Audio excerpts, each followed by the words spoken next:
Welcome, Wisconsin Rabbits community media fans and Lincoln High School Red Wrestling fans. This is the WIAA individual sectional coming to you from Menasha, Wisconsin. The top two in each weight class head on to the individual state tournament in Madison next Thursday, Friday, Saturday at a Kohl's Center in Madison. The Red Raiders have 11 wrestlers that have qualified for the individual sectional. We're going to start it off at 106 pounds. Jackson Freeman, sophomore, 32-10, takes on Ito Vang out of Appleton East, 28-10, and a sophomore. Joyce Bennett's doing the stats for us as usual. My name is Scott Tesch. We're giving you move by move as Freeman gets a quick three-point takedown. Thanking Mr. Craig Tim for volunteering this Saturday. Giving you mat side seats, as we like to say, on Wisconsin Rabbits Community Media. For volunteering his day, we thank him very much. We'll have Craig along with us at the individual state tournament at the Kohl's Center as well. Legs ride, cross body by Freeman. He still leads 3-0. Minute 20 left. Tried to tip, did not work. Now looking, tried to get to a cradle, but Vang ends up getting wrist control, and we got a stalemate. Vang will be on the bottom with a fresh restart. Freeman will be on top and riding. Freeman currently ranked 15th in the state. 1 point loss of control and the escape for Vang. It's 3-1. Vang with a shot from a long ways out, got to a thigh, but I don't know if he's going to be able to complete the takedown here. Freeman with an underhook on the right-hand side.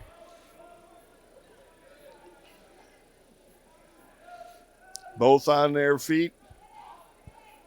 Back trip as Freeman wades right in. Vang trying to get to a sitting position. Freeman kind of has the legs, but not in the right position yet, not on top. Still got the takedown, 6-1 the lead. 30 seconds left, first period. Freeman cranks him backwards, trying to get a tip with a cross-body bar.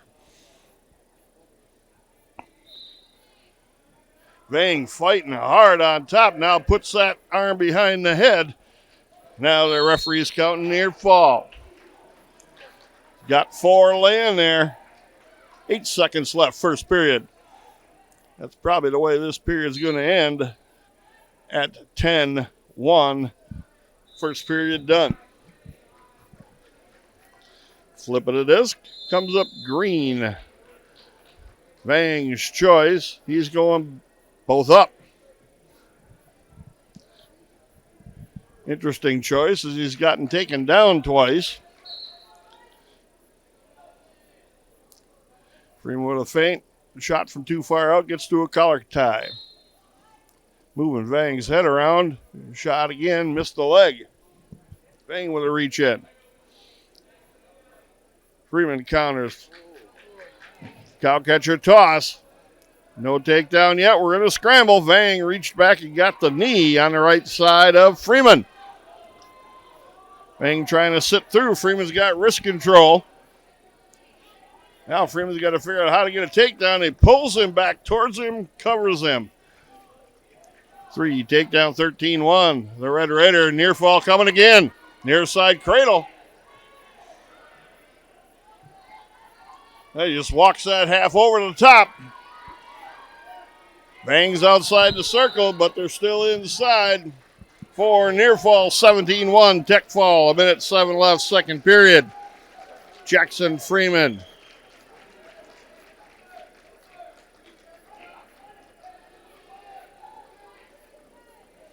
Freeman will take on the winner, Trenton Van Schindel of Kokona and Eldon Roth of Stevens Point. Next up for the Red Raiders, 113-pounder Luke Hamill, 28-14, a sophomore, takes on Rylan Belling out of Kimberly, a senior, 25-17.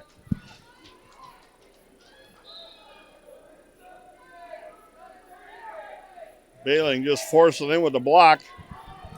Hamill controls the center of the circle. Belling in with a deep single leg to a double leg. Round and round and round they go. Hamill's fighting this takedown. They're off the mat. Into the scores table. They go flying. Making sure everybody's okay as they come climbing out. And they are. Now we got to get all the computers and everything set back up.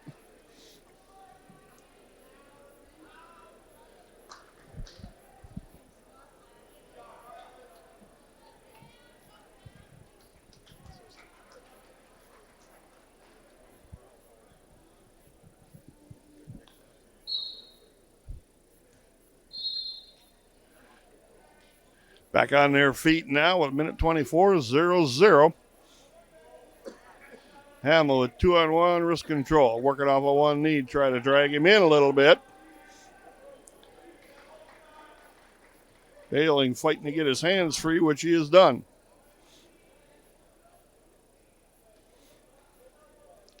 One minute left.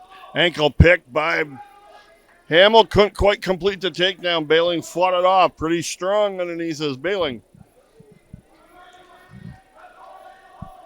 Front chin lock to a knee. Trying to elevate now is Hamill. Back trip. Takes him down on the mat. Covers him up 3-0.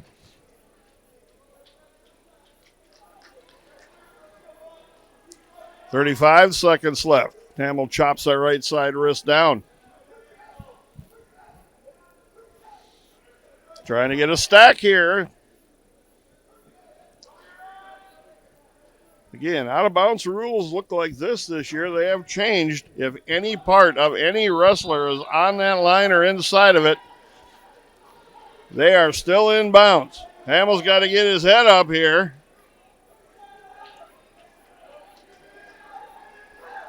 Hamill's got to get his head up here. End of the period. Wild scramble. Hamill almost got near fall and then didn't, and then he almost got reversed. Bailing's choice. He defers Hamill's choice. He's going down. Top half of the bracket at 113, Samuel Vohm of Wausau West against Xavier Vang. That will be the winner. And the opponent of whoever wins the Hamill-Bailing match. Bottom side of the bracket, Sam Ellerman of Hortonville against Marcus Peterson, and Jaden Dix of D.C. Everest against Nick Jenkins of Kokona. Hamill still on the bottom, trying to work to a higher base. Trying to post a leg, got both of them up. Bailing bumps him, takes him back to the mat, to his high base. Now Hamill with wrist control. 1:22 left. Hamill again to his feet, got hand control. Takes it over the head, turns and faces him. 4-1.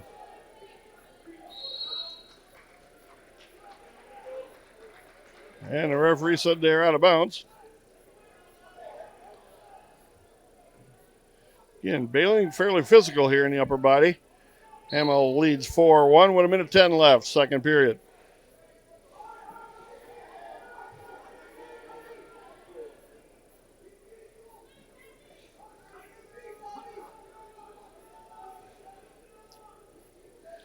Hamill rips that right arm into a Russian arm tie. Jab attempt, takes him down, covers him.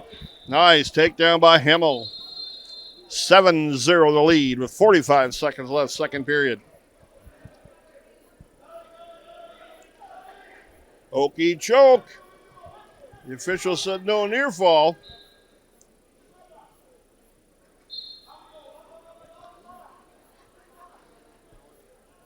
Hamill working hard on the right side with the wrist. Now drops to a single as Belling trying to head out of bounds and get away from him. Forward roll by Belling. He would have been smart to stay in that same position, as Hamill probably would have got a stalling call on him. Half on a wrist by the Red Raider. Straightened him out one time with it over the knee. 2-1. End of the second period. 7-0. Hamill with a lead.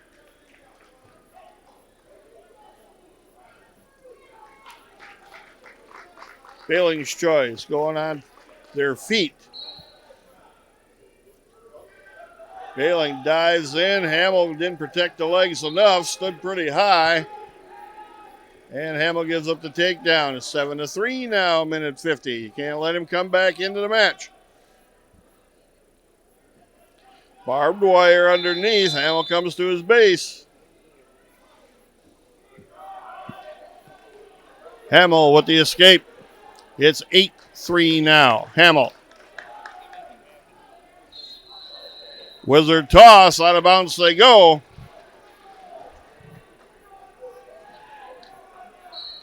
.127 left. Third period. Hamill with a Russian arm tie. Jabs him down one more time. This time Baling reaches backwards. Try and grab the leg. Hamill picks that hand off.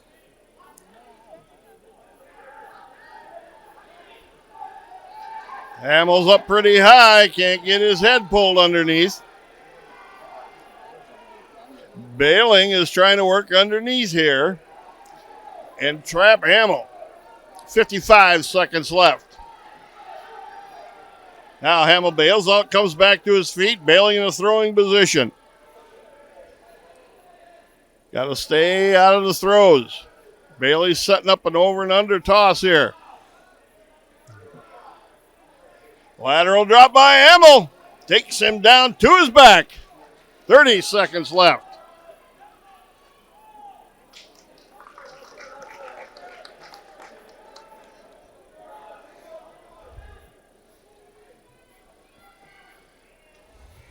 .18 seconds on the clock. It's 11-3 right now for the Red Raider. No team points are kept here in this tournament.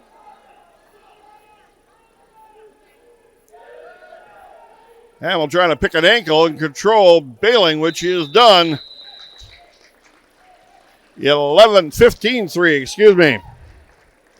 Hamill advances to the semifinals at 113 pounds. Another Red Raider ready to go. Landon Freeman at 120 pounds against Rico Urban out of Oshkosh North. Urban is a freshman at 4-13. Freeman, a senior, 34-7.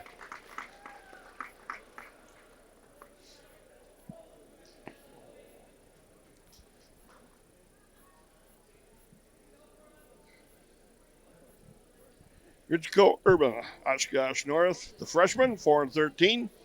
Landon Freeman, junior, 34-7, a senior for the Red Raiders. Richco had his head down. Freeman said, go right around you. Lock a cradle up from the feet, take you down. Then I'll cut you loose. Should be pretty easy pickings for Freeman in his first round match.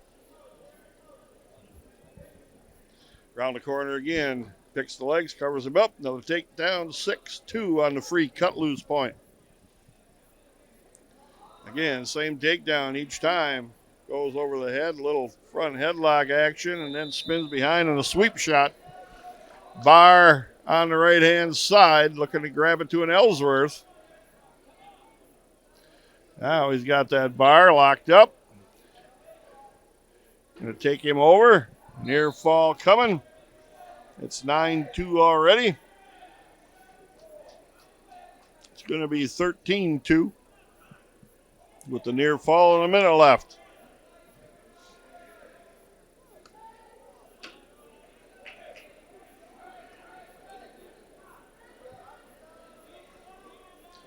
Again, with the tip, rolls them through. And this is a tech fall. Landon Freeman. Tech fall 17-2 in the first period, a minute 20 seconds. Next up, 126-pounder Aspen Tritz. He's going to come out on the center mat now at 126 pounds, and he'll take Nina's Keshton Teed, sophomore, 16-17. Take a look back in the dual meet here. Keshton Teed was at 126. He wrestled Landon Freeman. Freeman took him apart with a tech fall 17-2.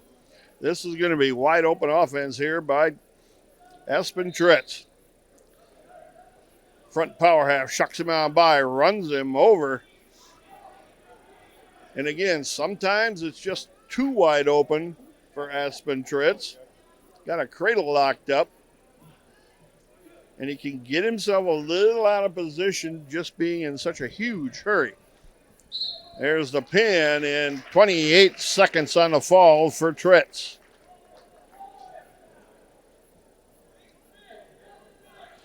And the Red Raiders rolling early here. Next up at 132 pounds, Aiden Armagast will take on James Tao out of Kimberly. Follow that at 138 with Carter Freeman, your state champion from last year, taking on Dane Graditsky out of Neenah. Right now, no Red Raiders on the mat. We'll take a quick break, do a little paperwork. We'll be back at the individual sectional from Menasha. 132-pound first-round matchup. Aiden Armagast, 16th ranked wrestler for Wisconsin Rapids Senior, 11-4. He gets James Tao out of Kimberly. He's 28-9 and a senior. Some of these weight classes have 4 ranked wrestlers in the top 16, and this is one of them. There's 34 individual ranked wrestlers in the state here in this tournament. And Armagast in on a single. Tao trying to pick the bag ankle. Now Armagast comes up elevated, trying to come out the backside with a Polish single. Around the corner he goes, got the takedown, 3-0 Armagast. Tao working hard from the bottom, trying to stay in a base and come up. Armagast got to ride hard here. Take a little gas out of the tank, mellow him out a little bit to start with. Cash Botting of Hortonville against Clayton Quick is the top half of that bracket. Winner of that match will take on the winner of the Armagast Tao match. Then you got Remington Skick out of Merrill against Garrett Needens of Neenah, Caleb File out of Wausau West, and Jackson Thorpe out of Kokona. Dump technique takes him down with wrist control, and they're off the mat.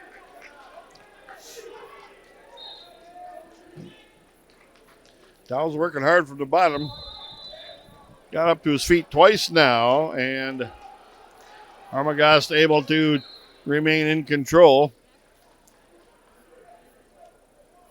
Armagast again had wrist control as Tao comes to his feet. Front trip, takes him back. Trying to stay in bounds with a foot is Armagast. He's got a bar, Ellsworth bar on the left-hand side. Tao walks his way out of bounds. 57 seconds left. 3-0 Armagast. Interesting setup here in Menasha. We're sitting on the back row of the bleachers, and the table we have to work from is a row down from us, so it's basically at our knee height or a little bit lower, so we have to bend way over to read our information and to do any writing here in the program, so in the bracketing.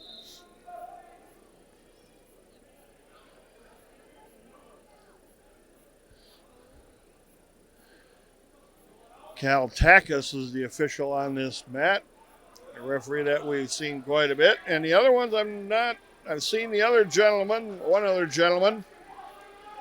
And we got a scramble here as Tao's trying to get a reversal with 15 seconds left. Armagast picks the ankle, trying to flatten the head down.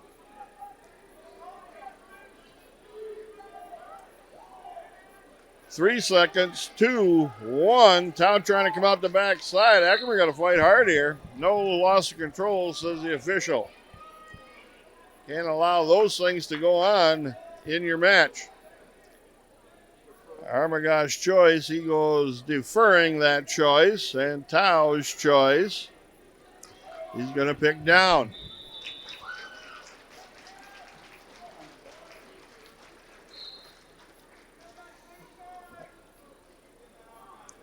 Hard start by Tao one more time.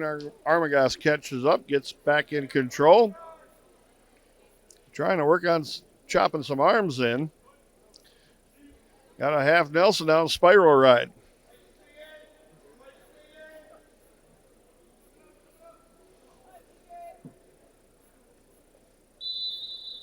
claw ride now by the Red Raiders. They're going to work their way out of bounds. Tao's a hard guy to get a hold of. He can't get him flattened. He's working hard on the bottom. Minute and a half left. Second period, still 3-0 Armagast. Armagast ranks 16th. In the top spot on the bracket is Cash Botting, who's ranked 4th. Remington Skick out of Merrill's ranked 12th, and Jackson Thorpe 15th out of Kokona. Again, this is one of the weight classes with 4 individuals ranked out of the 8.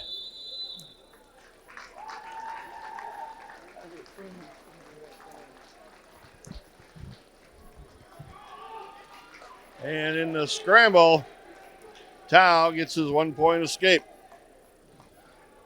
3-1. And Tao in deep on a double leg shot. Armagast has to protect his legs. Carter Freeman getting ready to go against Dane Graditsky out of Nina, who is a junior at 19-19.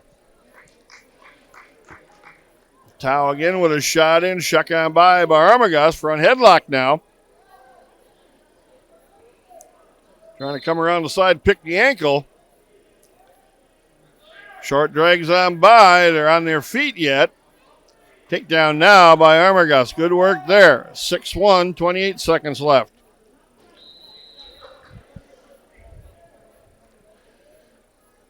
Carter Freeman pinned Gradzinski in the sectional, team sectional, this past Tuesday.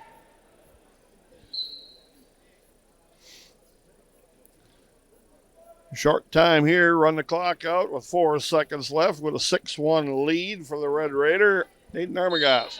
Freeman in the offense with a front headlock. Around the corner he's going a bunch of times in the spin cycle. Trying to get to a near side leg, got the ankle picked, steps over it, locks it down. There's the takedown. He leads 3-0, near side cradle locked up by Freeman. Armagast chooses the bottom to start the third period. Spiral ride by Tao. Hard switch attempt. Tao covered it.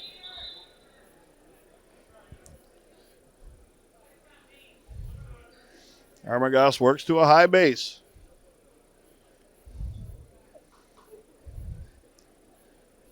Hipping over, and Tao gets caught on his back in a barbed wire. The reversal makes it 8-1. Armagast got a chance to pin him if he can keep him there. So far, Tao gets stomach down. And for a near fall, it's 12-1. Minute 22 left. Tao made the mistake of trying to roll through that. And Armagast caught him. Tip attempt by Armagast. He's got 3. It's 15-1 right now when he breaks the pinning combination. Got to get one more tip here, and it's a tech fall.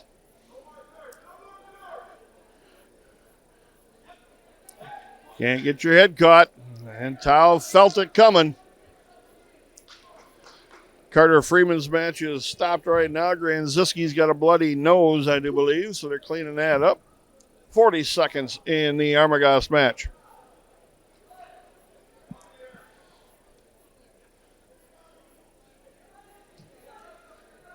.30 seconds remaining. Armagast with a legs right on the left-hand side.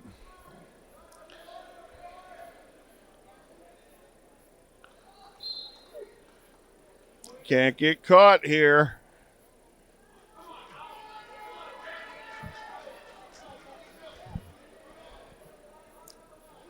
Tao trying to reach back and pull Armagast's head under with 5 seconds left. Armagast still has the legs right in for control. End of the match. 15-1. Aiden Armagast. He advances.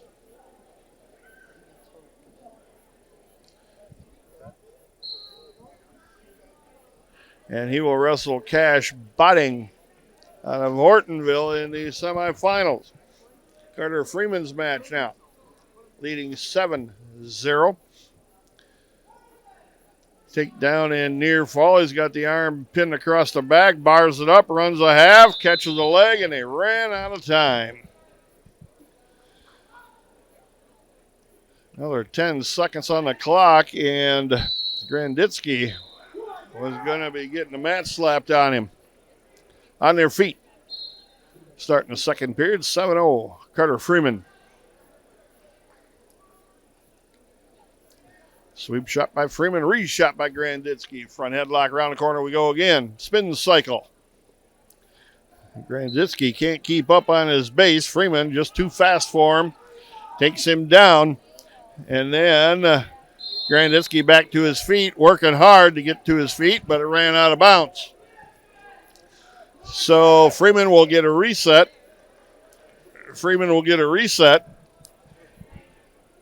And Granditsky will be on the bottom. Freeman chops a wrist, takes him down right off his base. Hip tip coming for the Red Raider. Got near fall on the board. Turns him back over 4. It's 14-0. One more tip tech fall will be here for Carter Freeman. That's going to be the tech fall unless he pins him. He's got the opportunity to pin him here.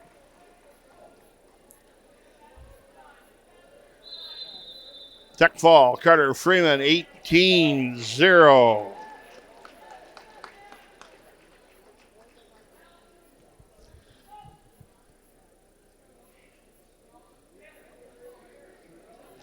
Next up, Jack Ackerman at 150. He'll take on Kaukaunaa's Peyton Lee. Huge matchup for the Red Raider. Peyton Lee, extremely good.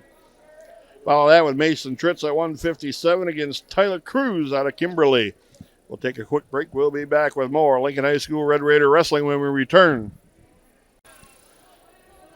Back now at 150 pounds, Jack Ackerman, your Red Raider, sophomore, 29-13. Got a really tough draw. He's got Peyton Lee out of Kaukauna, senior, 34-6. Lee is ranked 3rd in the state. In the top half of the bracket, the number 1 ranked wrestler in the state, Nolan Skiba of Hortonville, has just pinned his first round opponent. Lee with a takedown. On Ackerman leads 3-0. Again, based off of last week, if you were a regional champion, you take on a 4th place finisher today in your first round matchup. If you finish 2nd, you take on a 3rd place finisher. If you finish 3rd, obviously you take on a 2nd. And if you're a 4th place finisher, you take on the champion from the matching regional, which is where Peyton Lee comes into this sectional. Cradle, suicide style, takes them over. They were out of bounds.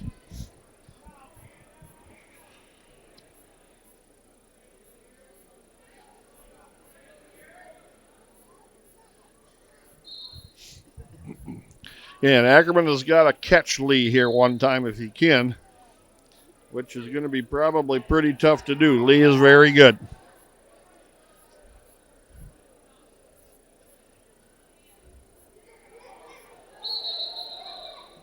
Peyton Lee pinned Jack Ackerman and in the team sectional on Tuesday. Now he's got a barbed wire, runs over Ackerman. Ackerman going to have a couple more years left in a Red Raider uniform. Lee takes him over with a barbed wire, scoring near fall, looking to get him in the pin. Ackerman fights hard off the back. That's good to see. For a near fall, 12 seconds left, 7-0, the lead for Peyton Lee out of Kaukauna. Again, barbed wired again, lifts that arm by the elbow underneath, runs Ackerman over. Got near fall coming, end of the period. 3 more near fall, 10-0 after 1 period. Here's what you're looking for out of Ackerman. You're looking for some fight. He's out and matched in the matchups, in the rankings. But you're looking for some fight here. On paper, you put your money on Lee in this match. Again, unfortunately for the Red Raiders, but that's just in all honesty. You're looking for some fight out of Ackerman. What can he do to make this match last? He's reached back, got a leg. Lee locks up a cradle and walks it over. Ackerman fights back, stomach down. Lee still has the cradle. And Lee trying to Tritz cradle, walk that leg up. Stack Ackerman on his back, but got only 2 near fall from the first time. It's 12-0 now.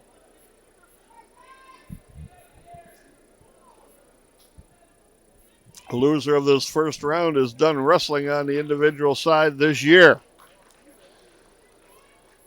There is the pin for Peyton Lee. Jack Ackerman done at 150 pounds for the Red Raiders. But again, only a sophomore, looking to see him wrestle the next couple of years in the red and white uniform of the Red Raiders. Next up, 157 pounds, another tough weight class. 4 ranked wrestlers. The number 12 is Carson Kemp, the DC Everest. The number 13 is Ryan Schmidt of Kaukauna. Number 14, Mason Tritz of the Red Raiders. And you got Declan Cook, the number 1 ranked wrestler in the state at 44-0 from Neenah. That match not on the docket yet. We'll take a quick break. We'll be back with more of Lincoln High School Red Raider Wrestling. Back now at 157 pounds, the Red Raiders' 14th ranked Mason Tritz, senior, 30-11, takes on Tyler Cruz, a senior out of Kimberly at 25-11. Sitting in the winner's side, Carson Kemp, the DC Everest, with a tech fall over Xander Di Matteo. And Grant Schroeder, we just watched from Hortonville, pin Ryan Schmidt out of Kaukauna. Schmidt was ranked 13th. He is done wrestling this year for the individual side. And the bottom side, the number 1 ranked wrestler out of Neenah, Declan Cook, got a pin, and that's who the winner of the Tritz Cruz match will face. Cruz in on a single leg, got it elevated. Tritz trying to work with a whizzer. Lost the whizzer. Now he's got to come out and face. Cruz hanging on with a leg. Tritz trying to get to a scramble here. Force him down with the hips. Back picking an ankle. Looking to score. Here's Mason Tritz with 1:05 left. They call stalemate, as Tritz was just about completely free.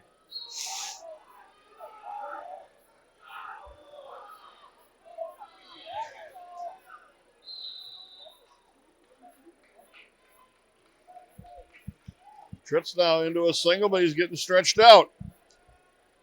Trying to get to a double. Now he's got a single, try to elevate. Drops down to the knee. But he's still getting his head pushed down towards the mat. 38 seconds. Can't give him the takedown now. Tritz now trying to crawl in back into a takedown position. 27 seconds left. Around the corner he goes, trying to cover up the body.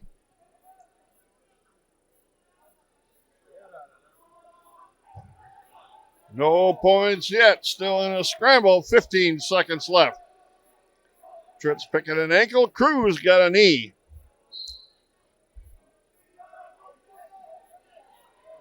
Tipping over is Tritz. 2-1. End of the period. No score. Not quite.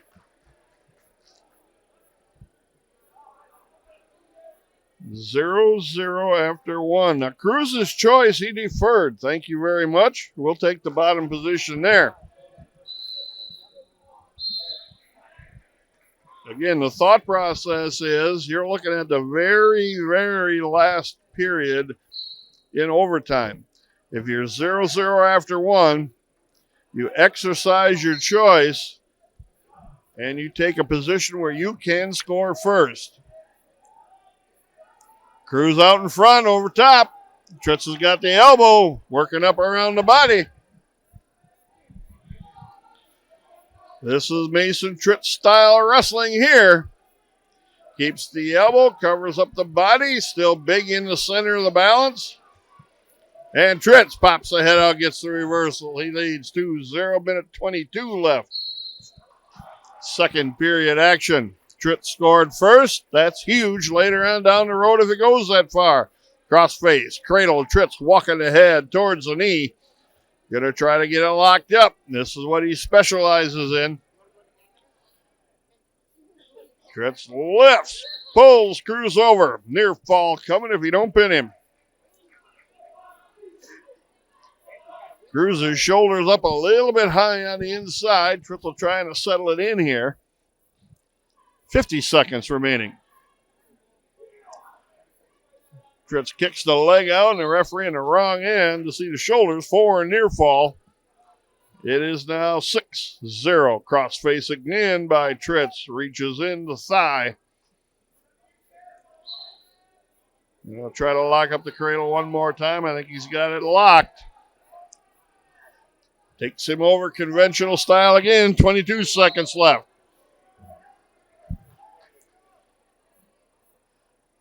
Four more near fall. 10-0 the lead now for the Red Raider. That's a big lead in the match. Power half.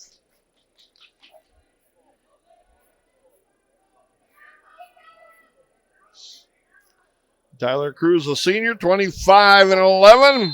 And he kicks out. One loss of control as time ran out. And that's a really good call by the official. They're on their feet, says Cruz, to start the third period. Tritz of Rapids leads 10-1. Cruz did not want to go underneath it. He got ground up in cradles down there. So he wants to go on his feet, but he's got a lot of ground to make up. Tritz dives into a double. Trying to set him on the seat of his singlet, but Cruz counters. Cruz reaching inside, picking that crossbody ankle. And we got a stalemate again.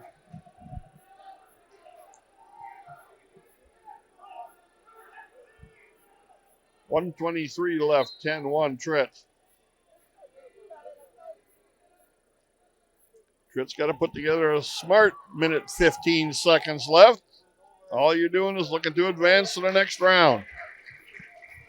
If you lose this first round matchup, you are done wrestling. If you get to the second round, semifinals, you at least put yourself into a chance, if you lose that round, to get into some wrestlebacks. Tritz again, low single just above the ankle. Cradle tried to lock up by Cruz, but Tritz fights through that, catches him, puts him on his back. We're going to get a tech fall out of this for Mason Tritz if you don't pin him. There he's got the tech fall. 17-1 says the scoreboard. Tritz will take on Declan Cook out of Neenah in his next round matchup. Tough draw for the Red Raiders, but we'll see how that goes. Next up, 175-pounder. That'll be Oakley Pluis. He'll take on the number 1 ranked wrestler in the state from Kaukauna, Liam Crook. Tough draw there for the Red Raider, who finished in 4th place at the individual regional. We'll wait through 165s, and we'll be back with the 175-pound Oakley Pluis match. Quickly, Oakley Pluis popped out on the mat at 175 against Liam Crook. He's been taken down one time. We didn't even see him come out. Pluis now working to his high base, to his feet. Crook lifts, takes him back to the mat. Now he's going to cut him loose. You're looking for Pluis to see how long he can last here, what kind of fight he can put into this match, as Crook is exceptional. The number 1 ranked wrestler in the state catches Pluis on his back. You're looking for a heart and fight here. How long can you make this go? Can you fight not getting pinned? It's already 10-1. Pluis trying to have some elbow control here, hand control.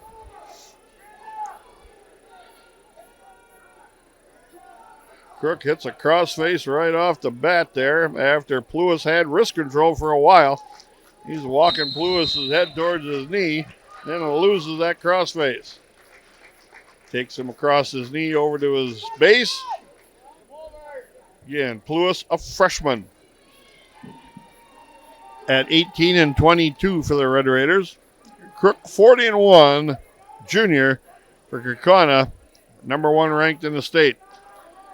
Ellsworth bar and a hip tip. Rolled him through, no near fall there.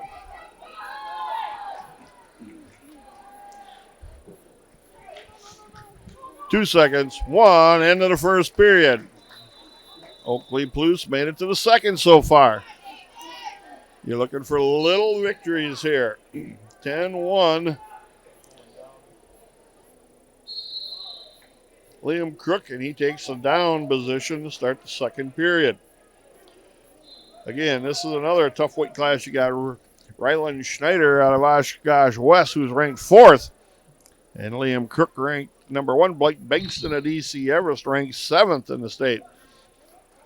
And Crook gets the escape. Leads 11-1. Hard snap down with power by Crook. Felt Pluis pushing in. Balance out over his feet. 14-1, and we got a hip tip coming. Crook's going to get a tech fall over Oakley Pluis. 18-1.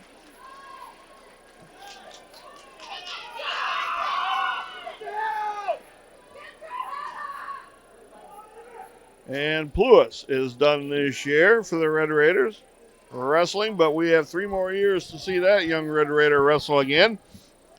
Big learning experience for him here.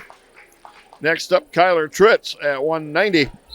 He's going to take on Appleton West sophomore Quinn Myers when we return. Kyler Tritz on the mat at 190. The 6th ranked wrestler in the state, 23-3, a senior. Taking on Quinn Myers, a sophomore from Appleton West. 8-7 is his record. John Engelbert of Hortonville and Caden Roth and Nina are in the bottom half of that top side. Nico Kleinschmidt of DC Everest, who's 11th ranked, against Zach Bartels of Oshkosh West. Carson Brooks of Merrill against Brady Sprangers of Kaukauna, who's ranked 3rd. That's the full bracket. Tritz with a sweep shot in. Nice setup, nice single. See what he does with it here. Back trip. Takes him to the mat, covers him up, and then cuts him loose. Again, a 3-point takedown. You can run up a score in a hurry. You can come from behind in a hurry. Tritz with a takedown. Got some hip tip points near fall coming.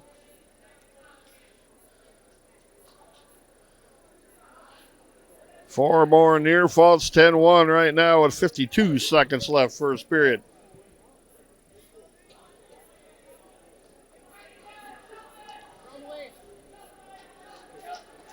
Tanner Gormanson at 285, the number 2 ranked heavyweight in the state, is going to take on Carter Pongratz out of Kimberly, who's a junior at 10-7.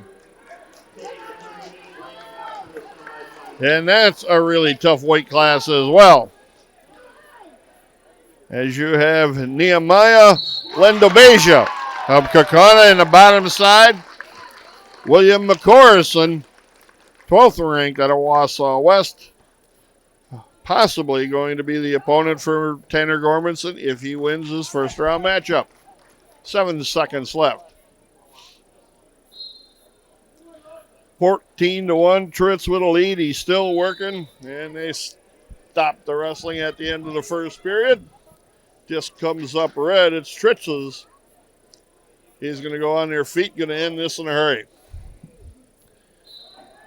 14-1 right now. Tritz needs takedown. It's going to be a tech fall. But if he takes him down to his back, there's a blast double. And Myers able to roll him off the top.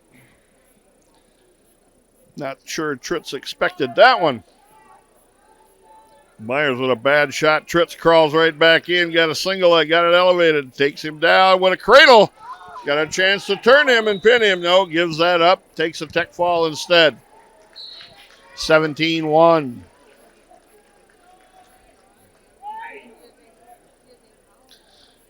Tritz advances. He'll take on the winner of John Engelbert of Hortonville, who is a sophomore, Caden Roth, and Nina, who is a junior. Once again, the big man, Tanner Gormanson, getting ready to go here. He'll be up shortly. We'll bring you that match when we return to Menasha. Tanner Gormanson at 285 set to go against Carter Pongratz out of Kimberly. Pongratz is a 10-7 junior. Gormanson, number 2 ranked in the state, a senior, 37-2. I'm not sure Pongratz knows what's coming. He's going to find out here shortly.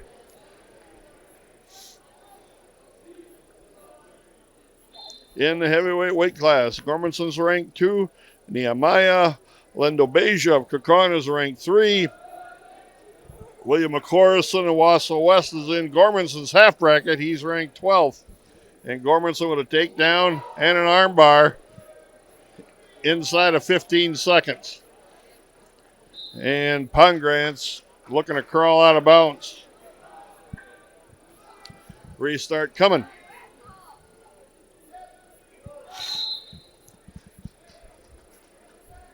Lendobeja is just off to the side of the mat. He is watching intently what Gormanson is doing on the mat. Arm pinned across the back. Now he loses that. Gormanson scoops it again. And Pongratz has got his forehead on the mat. Gormanson runs him over with a barbed wire.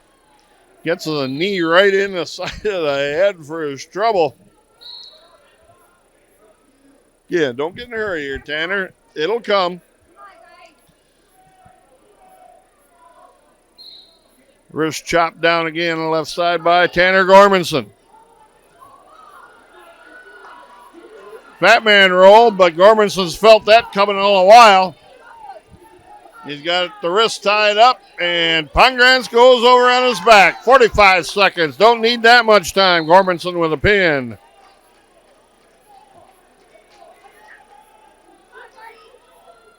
.116 on the fall time.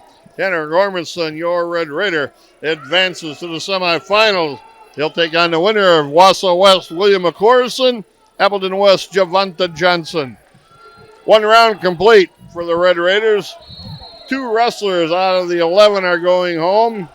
Unfortunately, so far, that's 175-pound freshman Oakley Pluis, 150-pounder Jack Ackerman. We'll bring you the semifinals when we return for more of Lincoln High School Red Raider Wrestling. Back now at the individual sectional for Menasha. Semifinals, Landon Freeman against Jackson Enos and Nina. Enos' headgear come undone.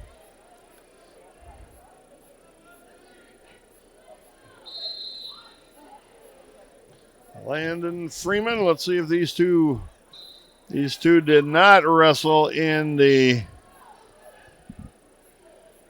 team sectional. And again, the same headgear comes off of Enos the second time without much effort. Front headlock by Enos.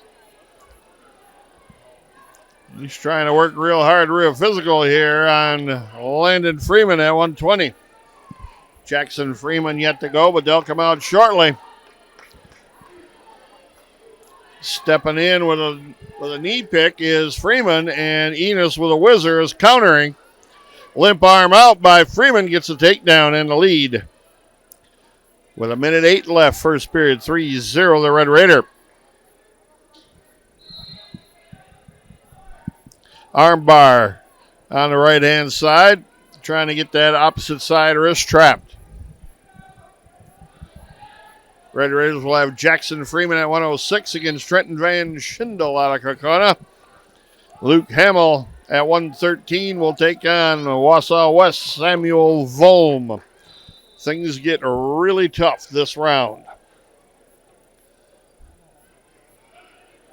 3-0, 39 seconds. They're going to give Enos a chance to get his headgear fixed and put back on one more time. It's come off twice now. Tanner Gormanson will get William McCorris out of Wausau West in his semifinal matchup. He's beaten McCorris each time they've wrestled and pinned him, I do believe, both times. Enos with a quick reversal, a nice hard start. Freeman with another reversal attempt and got it back. So 2 points each way. 22 seconds left. 5-2 the lead for the Red Raider. And Enos working from a higher base. Now trying to pin a foot down. Trying to get a quick stack. 2 there. Got a bar. Going to run out of time to use it, though. 2-1 end of the period. 5-2 after the first 2 minutes. At 120 pounds in the semifinals, Enos deferred his choice. And Freeman takes bottom.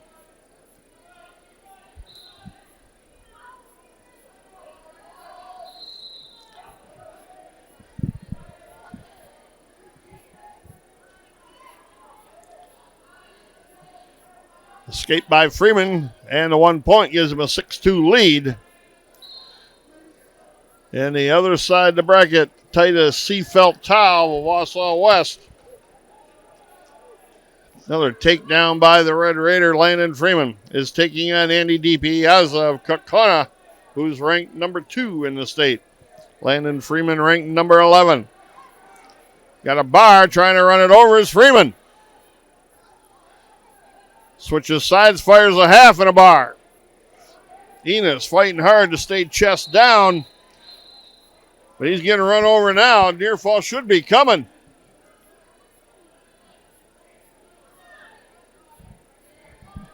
Got the full complement of 4. Got a chance to stick him here and pin him.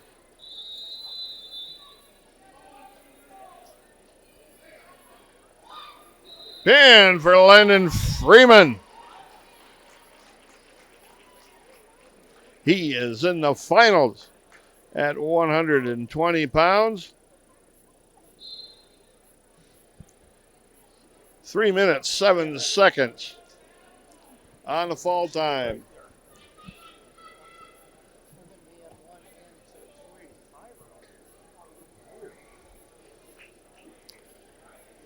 And we have no more Red Raiders out on the mat right now. We'll take a quick break. We'll be back with more of the individual sectionals from Manesha. Luke Hamlet, 113 pounds against Samuel Vohm out of Wausau West. Vohm is ranked 11th in the state, 35-8 and a junior. Hamel, 29-14, a sophomore. Take a look back here and see if I can see these two wrestle. Hamel lost 8-0 in the individual regional. So we'll hopefully see a better Hamel wrestling match here. Put a heck of a match together in his first round with a 15-3 tech fall over Ryan Baileying out of Kimberly. Volman with a shot. You can't let the wrestlers get in deep on your legs here. And Jackson Freeman is on the mat against Trenton Van Schindel. At 106 pounds, we'll keep you updated on that. Van Schindel in on a single leg shot. Freeman trying to counter. Van Schindel ranked 10th. Freeman ranked 15th. Van Schindel from Kaukauna, freshman, 33-8. Freeman, a sophomore, 33-10. Hamel gets taken down, trails 3-0. If you lose this round, you're not completely done here.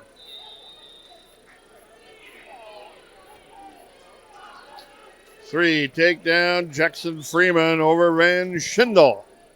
Wild scramble in the match so far.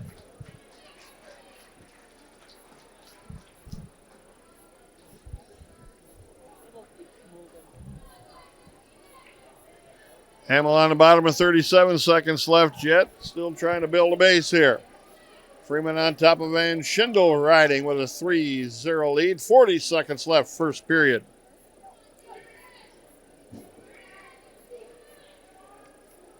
And the other side at 106, Evan Leslie Young of Hortonville is in the finals. He beat Dustin Schmerler out of Merrill.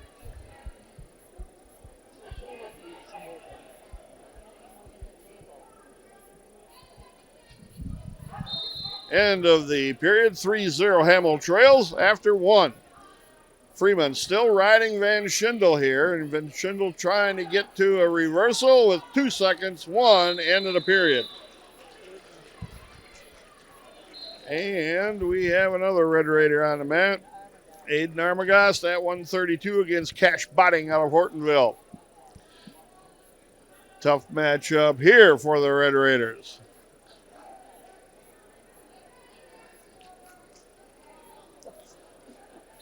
Yeah, paperwork strewn all over here. Aiden Armagast at 132.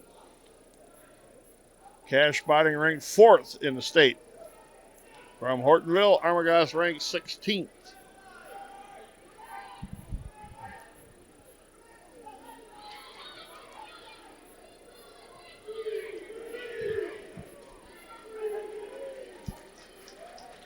And now Van Schindel is tied to match with Landon Freeman. Or excuse me, Jackson Freeman, my mistake.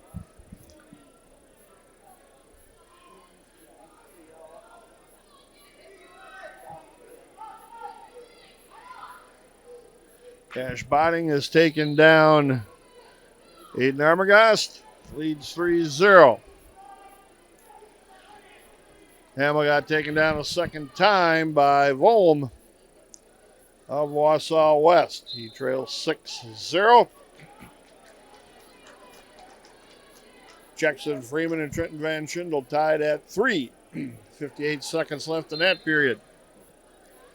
Oh, and Volm rolled Hamel over the bar and pinned him. So Hamel goes down into a wrestleback side.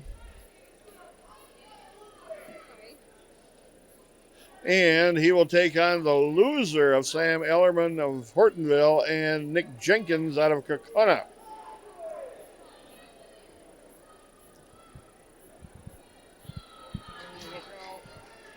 Van Schindel's got a cradle locked up on Freeman.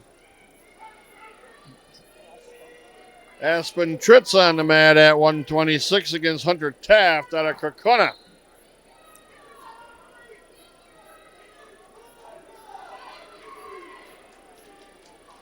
Van Schindel got a cradle that got broken, but he got somehow 3 near fall out of that at the end of the period.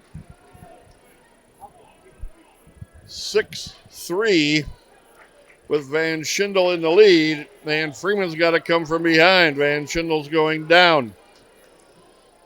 Aspen Tritz with a takedown over Hunter Taft out of Kokona. Still 3-0 in the Aiden Armagast match at 132 pounds with Cash Botting with the lead. Cradle now by Freeman on Van Schindel. Freeman puts him on his back. Freeman's got a cradle in here. He's going to have 4 near fall. He'll take the lead at 7-6 if you don't pin him. Got to make sure you don't lose the head and the arms here. And now you got to pop your head up. As he's lost the head, got to get into a scramble, regain control. Aspen Tritz has Hunter Taft on his back with a cradle as well. 50 seconds left that period. 8-7 on the reversal by Trenton Van Schindel. He leads. After Jackson Freeman had him on his back. Tritz now leading 7-0, 25 seconds left first period. Jackson Freeman's got to come out here and score points here. 32 seconds left. Working to a higher base. Freeman now To his feet, trying to hip into Van Schindel. Trying to turn back, catch a leg.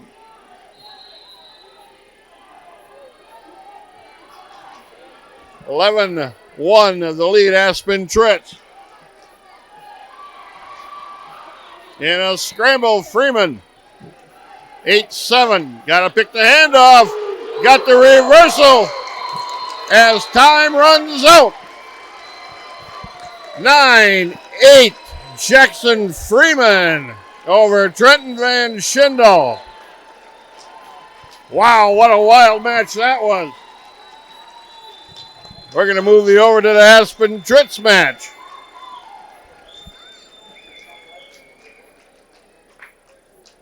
Freeman in the finals against Evan Lesleong out of Hortonville.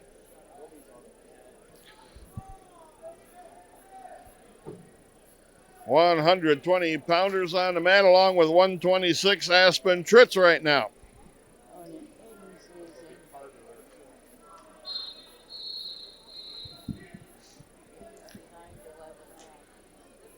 Aiden Armagas trailing 11-0 to Cash Botting of Hortonville.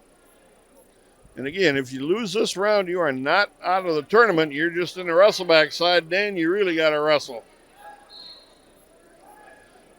Aspen Tritz on his feet with Hunter Taft. Got a cradle right on a bad shot by Taft.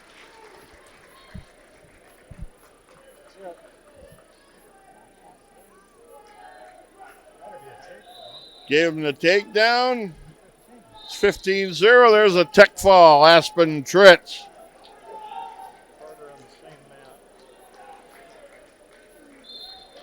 (15-0) Aspen Tritz in the finals. Red Raiders coming out hot and heavy here. Freeman in the finals at 120. Tritz in the finals at 126.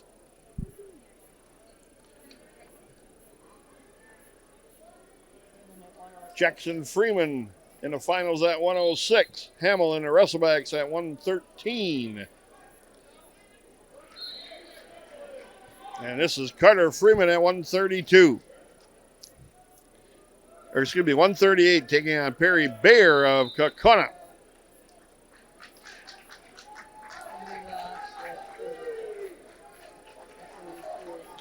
Aiden Armagas losing 11-0.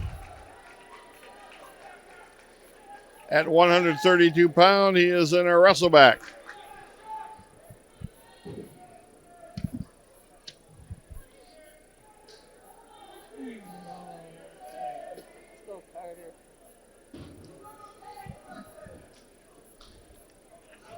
Carter Freeman against Perry Bayer Kokona.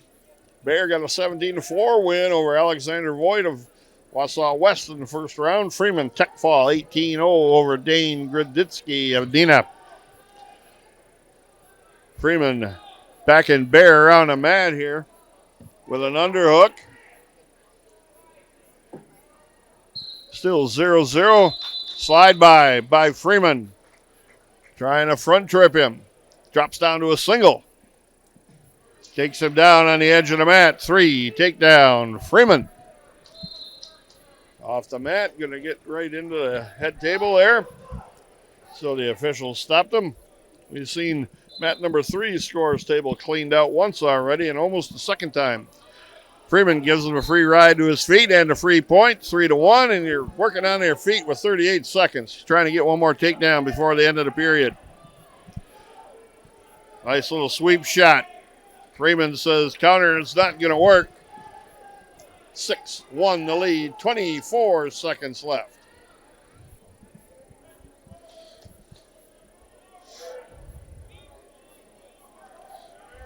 Bayer laying on the mat, not willing to do anything. Freeman got a bar on him on the left side, 10 seconds.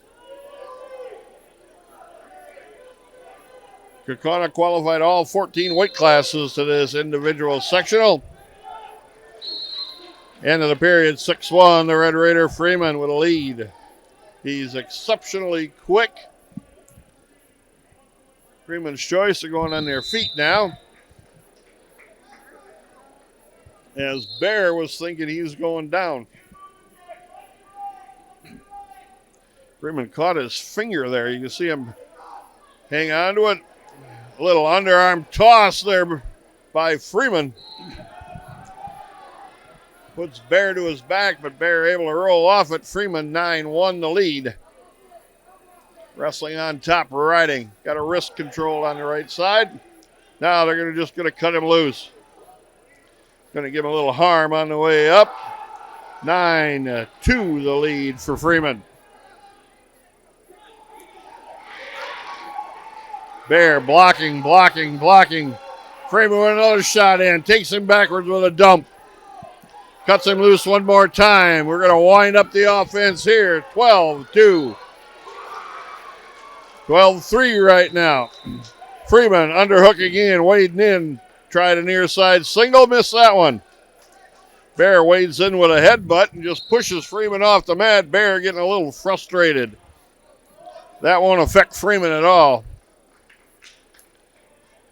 Bear coming in with a headbutt, and Freeman letting the official know. Freeman with another shot takes Bear down. The takedown clinic against the Kaukauna wrestler. Bear comes in with a record of 26-6. He's ranked 13 in the state. No worries for Freeman. Crossface cradle tried by Freeman. Now he's going to pick that opposite side ankle. We'll walk it up. Make him put his knee up by his head. Locks up a cradle. Hips him over.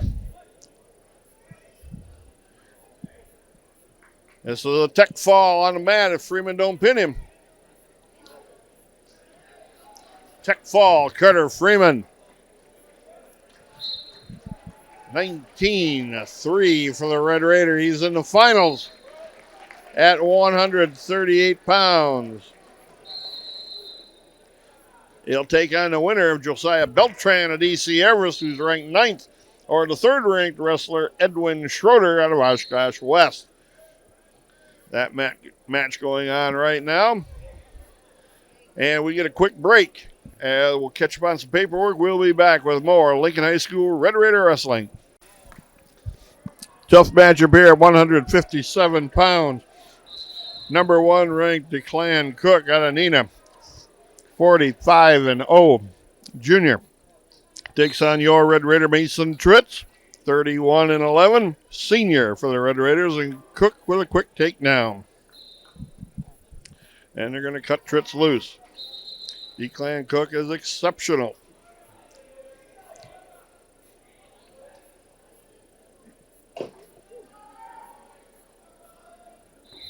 Again, the winner of this match heads into the finals. The loser goes into the wrestleback side.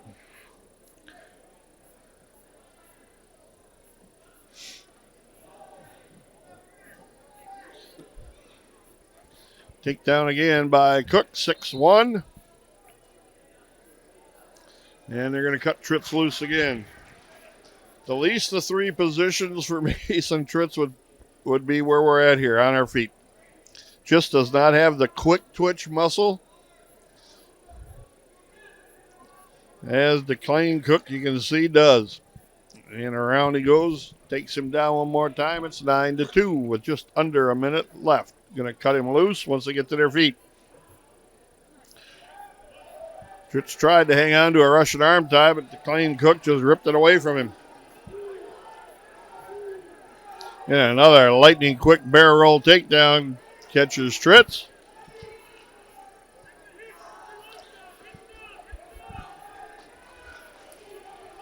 Tritz can still wrestle his way back in if he loses this match. He has to have Cook win the championship against either Kemp or Schrader. And Kemp or Schrader has to lose to Tritz. So there is a path forward. But it's going to be a tough one, as the 3 guys, Kemp, Schmidt, and Tritz, are 12th, 13th, 14th in the rankings, respectively. And a 1 period, 12-3, Declan Cook. Comes up green. They're going to take the top riding position for Tritz. See how long Tritz can control Cook.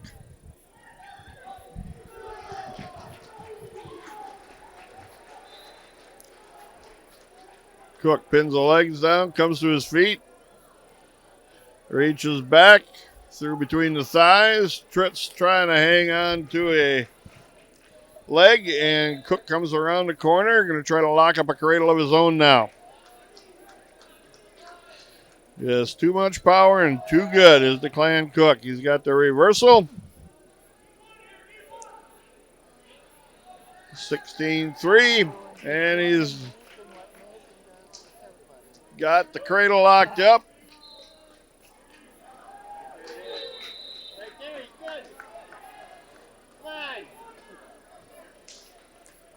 Tritz is trying to fight so he does not get pinned with 1:15. Got a long time to go. Clan Cook's got a cradle locked up on him. Not conventional, but it's still a cradle locked up. There's going to be the technical fall. 18-3. Clan Cook with a win. He's in the finals. And Mason Tritz in the wrestleback side. He's waiting for the loser of Carson Kemp and Ryan Schmidt. That's at 157 pounds. Next up for the Red Raiders wrestling, 190-pounder Kyler Tritz against Caden Roth out of Neenah. Follow that with 285-pounders Tanner Gormanson and William McCorson out of Wausau West. We'll be back with those matches when we return to Menasha.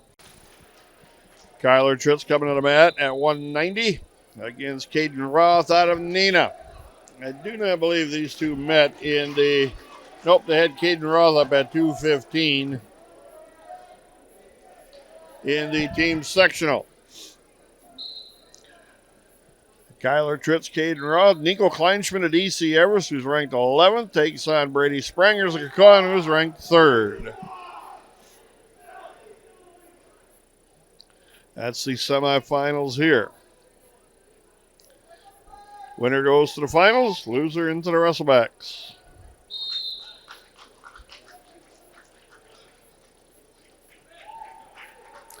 Oakley Pluis at 175, knocked out with a first-round loss to Liam Crooker Kakona.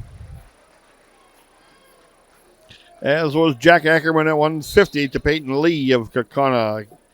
Lost on a fall.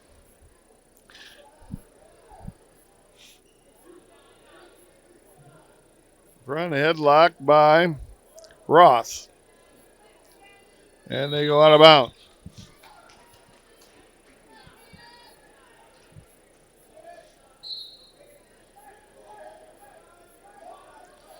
Collar tie on the right side by Roth of Neenah.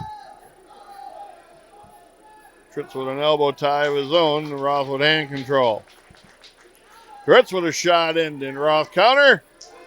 Trying to step around. And the scramble we go. Tritz trying to run Roth over now. Roth hanging on to a leg. Tritz trying to pick an ankle. Trying to get around the corner, and they're out of bounds. Quite the scramble there by both wrestlers. 30 seconds remaining. First period, 0-0. We're just sitting right in the center of some Neenah fans here. Front headlock, crossbody knee pick by Roth. Got a takedown. 12 seconds left. First period. He leads 3-0.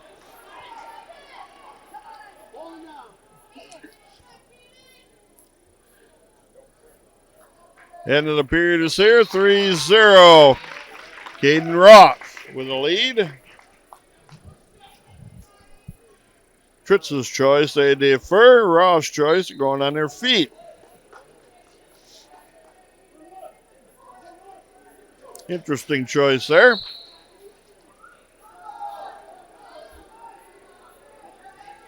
Tritz with a shot in.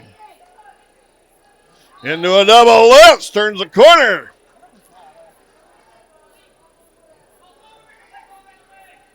Covers him up, takes him down, going to hip him over with a Turk. Kyler Tritz got Caden Ross. Got his leg lifted with an ankle bite. We're all trying to fight his arm through. Got that hung up, and there's the pin for Kyler Tritz. Kyler Tritz in the finals at 190. With that pin over Caden Roth. Roth drops down into the wrestleback side. And now we wait for Nico Kleinschmidt of DC Everest and Brady Sprengers of Kokona. That match on the mat down here on the right. And we have the heavyweight Tanner Gormanson at 285 against William McCorson to finish out this round for the Red Raiders. We'll be back when that match steps on to the mat at Manesha. Tanner Gormanson on the mat at 285 against William McCorson out of Wausau West. Arm drag with a front trip. McCorson went too far out in front of him.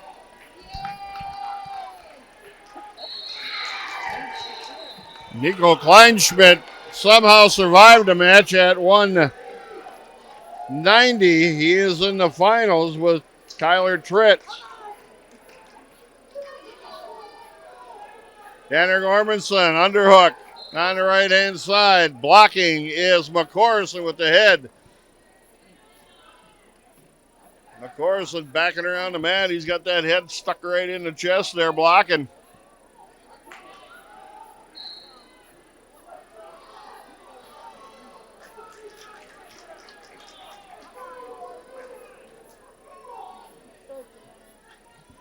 Gormanson with an overhook. Again, he's been backing up McCorson all match long. McCorson got the head right tucked in the corner of the neck there, blocking. Russian arm tie again, snapped by Gormanson.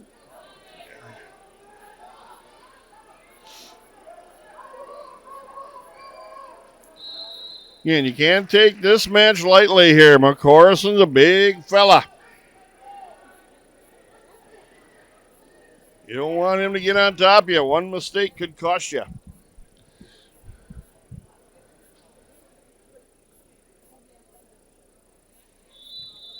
And the one period, 0-0.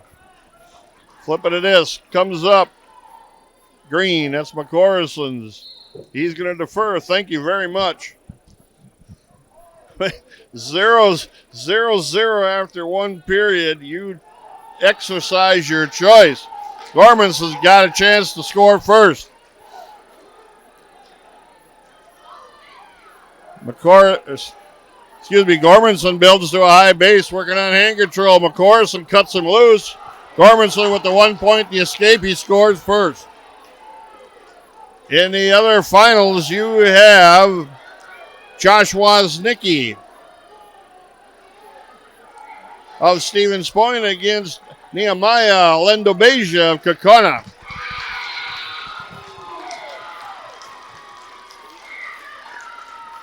Again, McCorson blocking.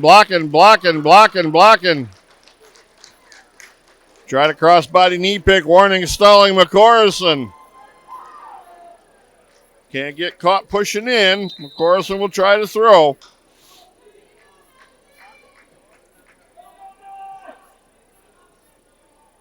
Snap by Gormanson to a front chin lock. Now, what can you do with him? Can you get him to the mat? Tried to drive in again. McCorson blocking. Gormanson trying to get to a Russian. Got a Russian arm tie here.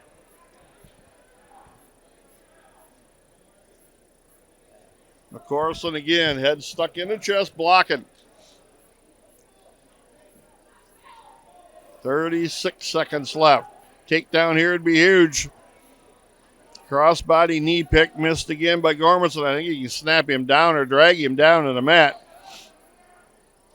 He's took McCorson down like that before a couple of times. Inside leg trip off the Russian there off the mat.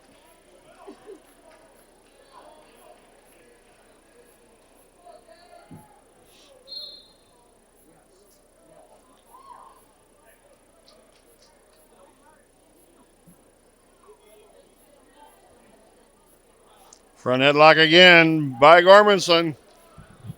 2% toss was there. Body lock, launching pad is loaded. Slide by, missed it, ran out of time. He would have had a takedown.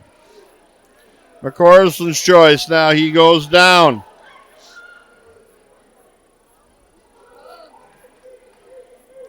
Lendo Beja's ahead 12-2. Gormanson pretty good on top, but it's a big man to try and hang on to and keep down in McCorson.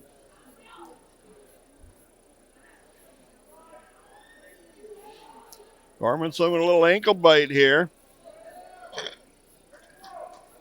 Trying ankle pick. And McCorson to his feet. And potentially dangerous, says the official. I'm not sure what that was, but it was potentially dangerous, I guess. So he stops the action for the safety of the wrestlers. 1:34 left, third period, 1-0 Gormanson. He stopped the first move of the big Wausau West heavyweight. Again, these guys have wrestled a few times already. Ankle bite in again by Gormanson.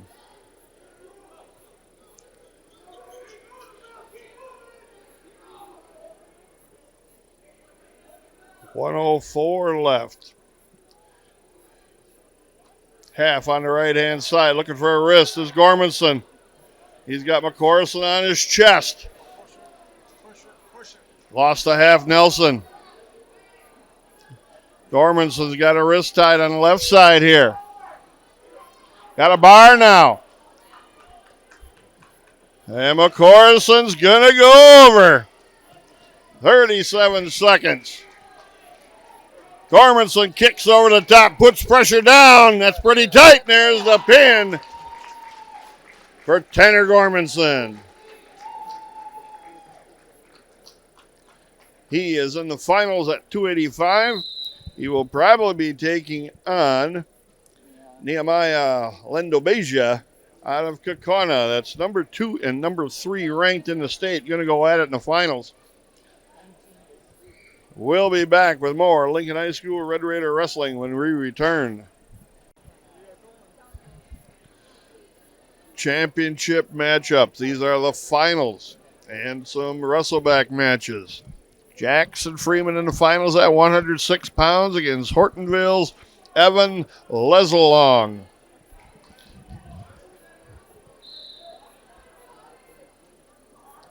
(15-5), a sophomore is Leslong.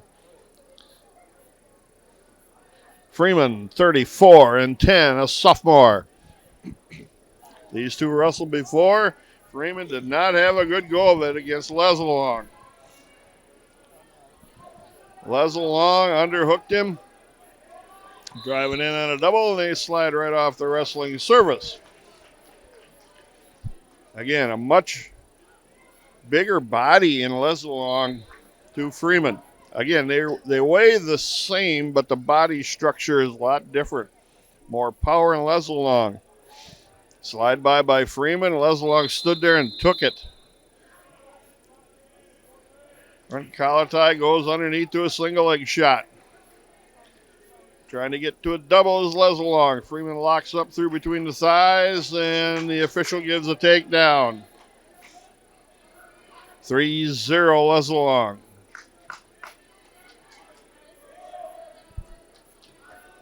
Now, Freeman has got to be a Van Schindel, Trenton Van Schindel, Kaukauna fan.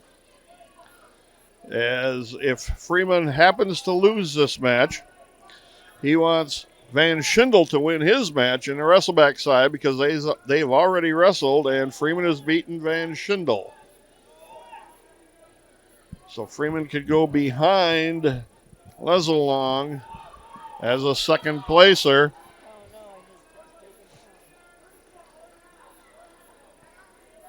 Leslong still working on the left side of Freeman. Freeman trying to get inside that leg and lock it up.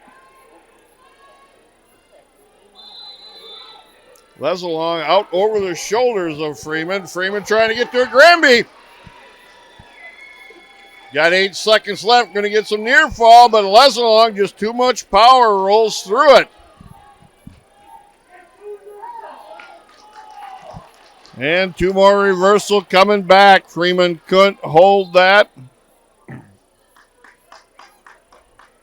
And now we're going to get a scoring question here as the official did not stop the match.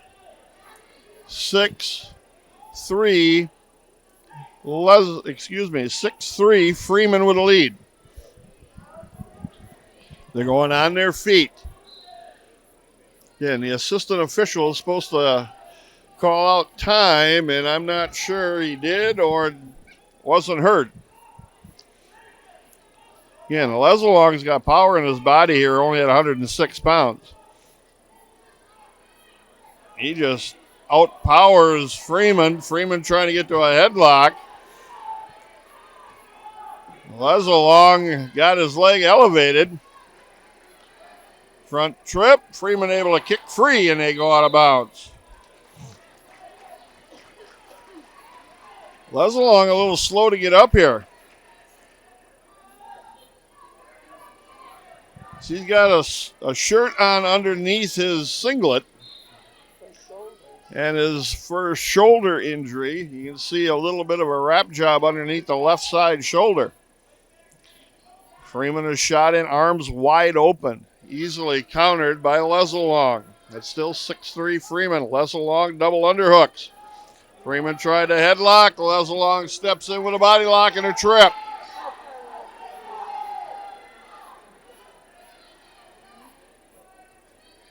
Lesalong on the edge of the mat. Dumps Freeman.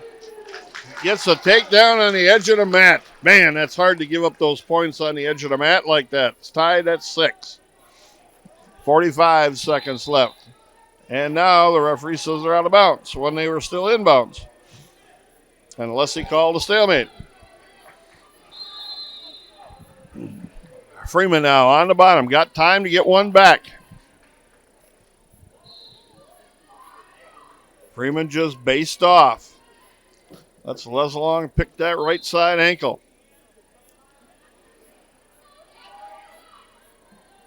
Freeman's trying to pin that ankle down. Lesalong looking for a cradle here.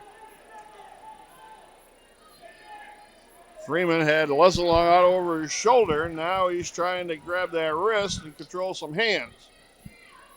Lesalong steps into a legs ride.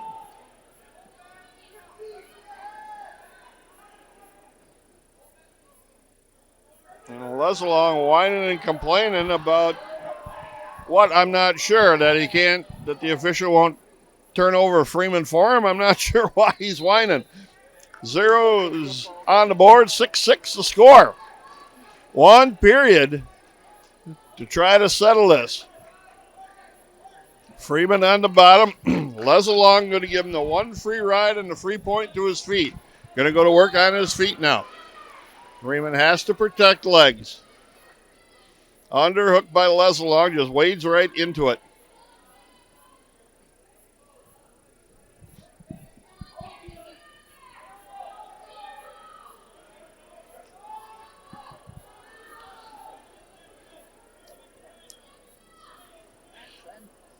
In on a single, trying to come out the backside now is Lesalong. Comes up around the body. Freeman's still got the scramble position here yet, trying to step around, lock it up cross body. And Lesalong trying to elevate him, come out the backside one more time. Freeman's sitting in here trying to turn Lesalong here. 3, takedown, Freeman. And Lesalong's coming out the backside, gets the reversal. And Lesalong is hurting on the mat.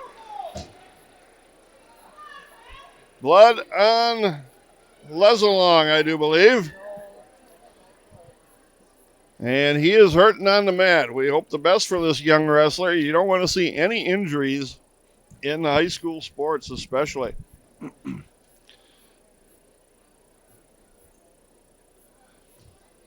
And we're looking for a trainer, I do believe. Hopefully we get one coming over. It is 10-8 right now. Freeman with a lead. In the backside of the bracket, Schmerler of Merrill with the win. So that means Freeman needs to win this match. As Schmerler advanced 14-4 over Trenton Van Schindel. The number 10 wrestler is going home right now.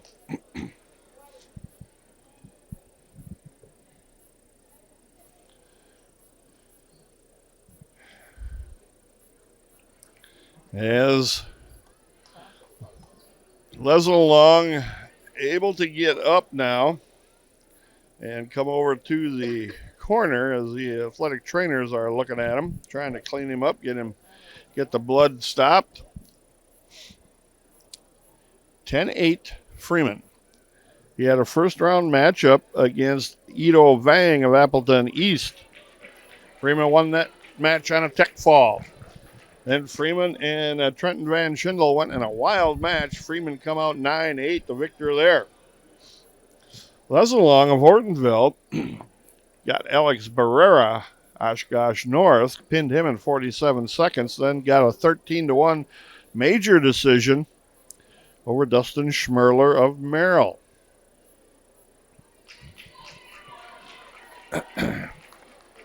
Well, Leslie Long got some recovery time now.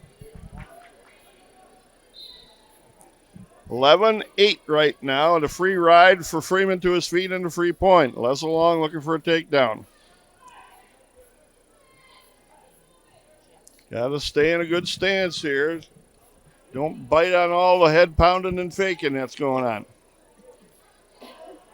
And Leslie Long just pushing in, and the official warns Freeman 35 seconds.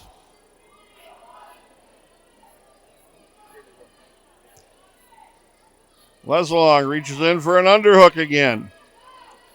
Freeman ties up the elbows.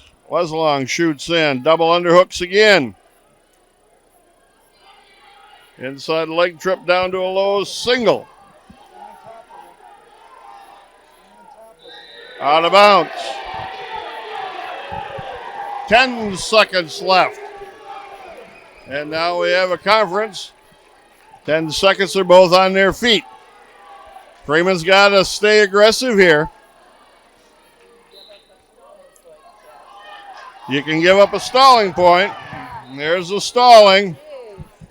It's 11-9 now with 5 seconds on the clock. Now you got to be in contact here.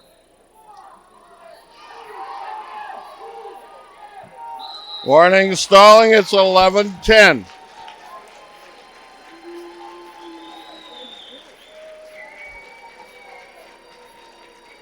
Jackson Freeman is sectional champion at 106 pounds.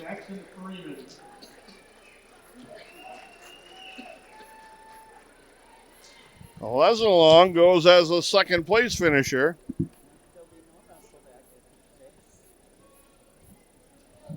As he has already beaten Schmerler. So 106 pounds is complete. 113-pound weight class. Sam Ellerman out of Hortonville takes on your Red Raider, Luke Hamill. And Hamill needs Samuel Vohm of Wausau West to beat Nick Jenkins of Kokona. There will not be a wrestleback at 106 pounds. And Ellerman in on a takedown. Whizzer counter by Hamill. Back trip in, and they're out of bounds.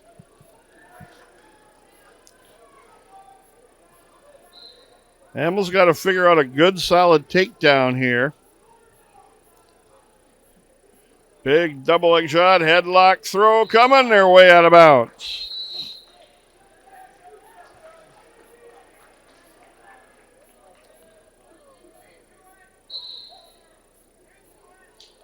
Hamill with a shot, but had his wrist tied up to start with. Didn't get that wrist free before the shot. Now front chin lock or a headlock by Ellerman. And they come out to face each other. Volm gets a takedown to lead 3-0 over Jenkins. Hamill with a shot in, came straight in, hard whizzer. Front double underhooks now by Ellerman. 55 seconds left.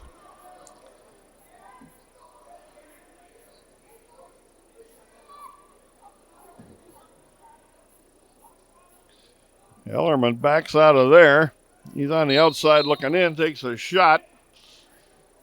Hamill with that whizzer again. Back trip by Ellerman. Hamill puts him on his back, and they almost go on the floor. 35 seconds left. First period still. Zeros on the board. Hamill with a fake at a shot. Too far out to try it.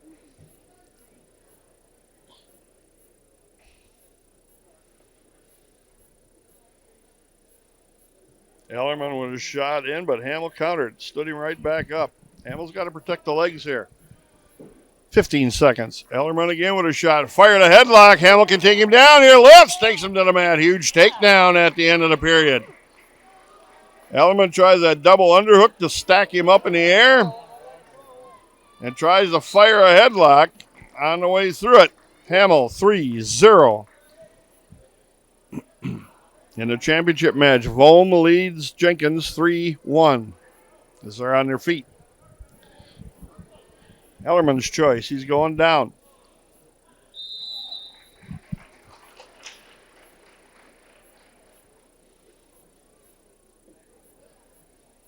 Ellerman set. Hamill covers on the right-hand side.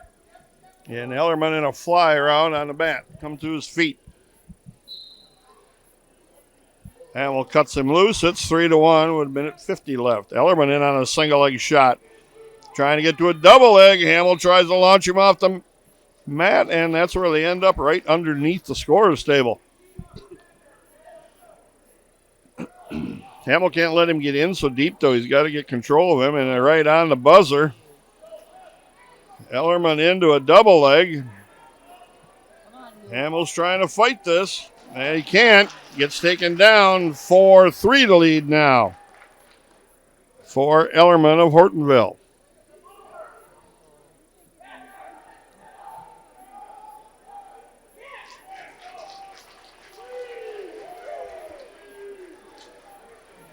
And now Volm of Wausau West got taken down and trails. Hamill's to his feet. Wizard toss. And no point awarded. Hamill was side by side and tossed Ellerman off the mat. And no points for loss of control. Hamill instantly to his feet. Volm just hanging on, now drops to a leg. Dump technique, Hamill under hooks. Gets the reversal. Nice wrestling by Hamill. 5-4 now. Hamill with a lead. 48 seconds left, second period.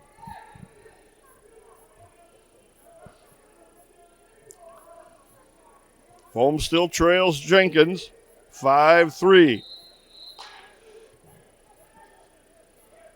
Hamill with a bar in her wrist now. Ellsworth bar trying to pull Ellerman back inside the circle.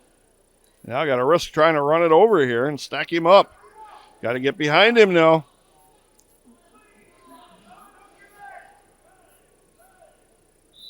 And they go off the mat. Thank goodness for Hamill, he went off the mat there.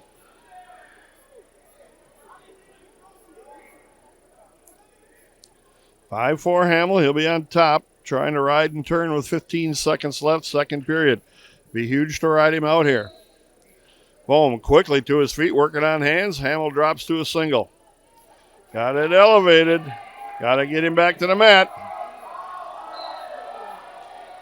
Leg trip takes him back to the mat. Just in time. End of the period, 5-4, Hamill with a lead. Hamill's choice, he's going down.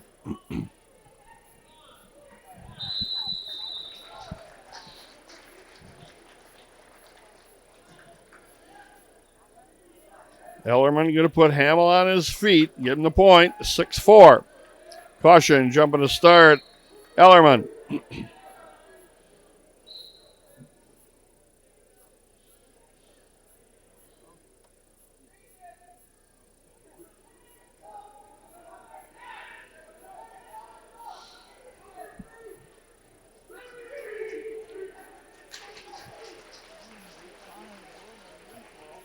Ellerman with a Russian arm tie. Hamill hits a paw down on the head into a single leg.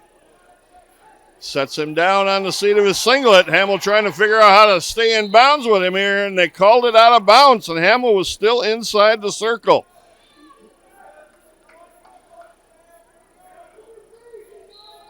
(6-4) Hamill with a lead. Got to set up a good offensive shot here. Ellerman just pushing in right now. And control for Hamill. That seems to be key in this match. Duck under to a single. Back trip. Hamill takes him down to his back. Counting points. Nice shot by Hamill. 13-4, Hamill with the lead. The bad thing is Volm is losing 8-3 right now in the third period with a minute left.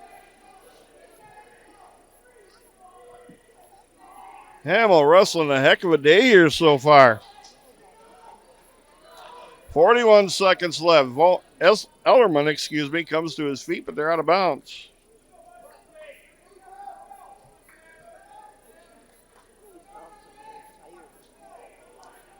Ellerman slow to get back to the circle and get set. This is a grinding match. Hard switch attempt. Hamill basically cuts him loose. And we got a throwing position here. As headlock attempt by Ellerman. Hamill locks up on the body. Lifts, takes him down to the mat. 16-5. Hamill with a lead. 15 seconds left.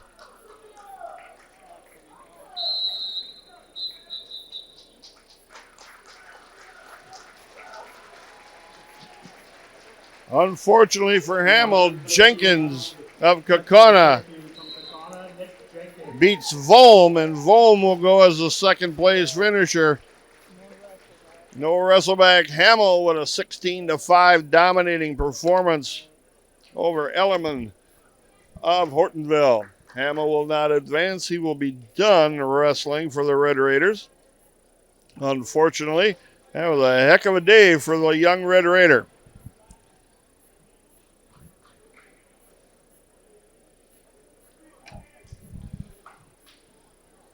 Next up, the 120-pound championship match. Landon Freeman will take on NDD Piazza of Kaukauna. D. Piazza, a tough draw for Freeman. He's ranked number 2 in the states, 39-4, and a sophomore. And from Wisconsin Rapids, Lincoln, Landon Freeman. These two do not wrestle in the team sectional.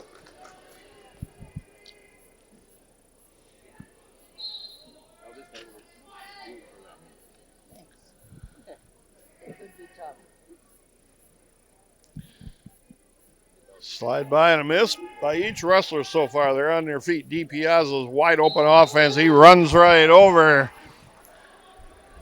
Landon Freeman. He gets a quick takedown, and they're off the mat.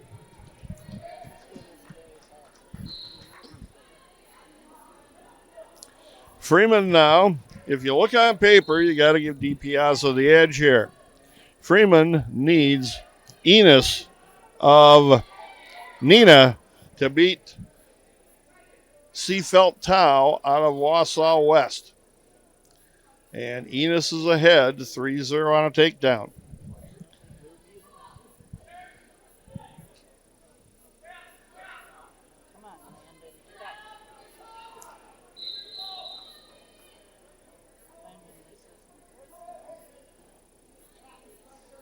Arm bar on the right-hand side by DiPiazza.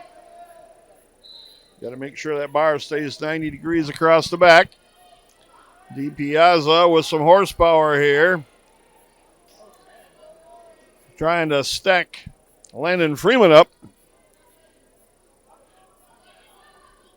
DiPiazza tried a double bar.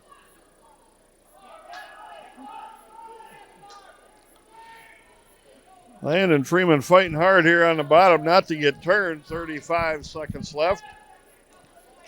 Now back to a high base. Now you got a chance to move here.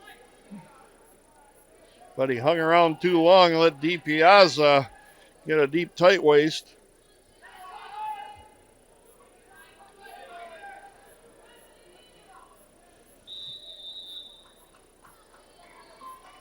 Cross-faced by DiPiazza. Freeman builds to a high base. Got the left foot down on the mat. Coming up with the right one. 3 seconds, 2-1 into the period. DiPiazza 3-0 after one period. Enos of Neenah still with a 3-0 lead starting the second period.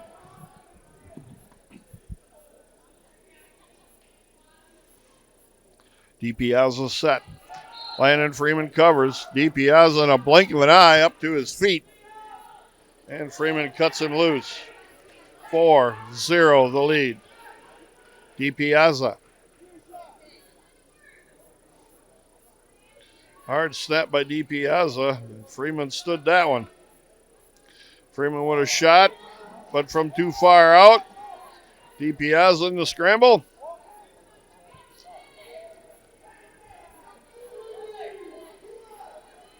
Landon Freeman trying to lift cross body. He's got to give it the position and the takedown there. 7-0 now in the lead for DiPiazza of Kaukauna. And Enos gets the escape, leads 4-0 now. Over Seafelt Tau, Wausau West, and that's a good thing.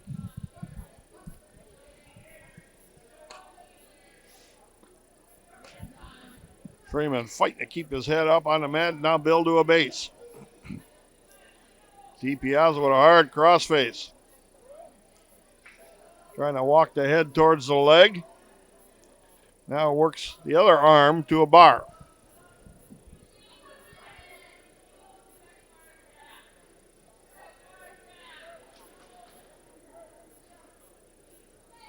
Arm bar and a wrist control by DiPiazza trying to run Freeman over. Freeman posting the leg and they stop that potentially dangerous. And a big takedown now for Enos of Neenah.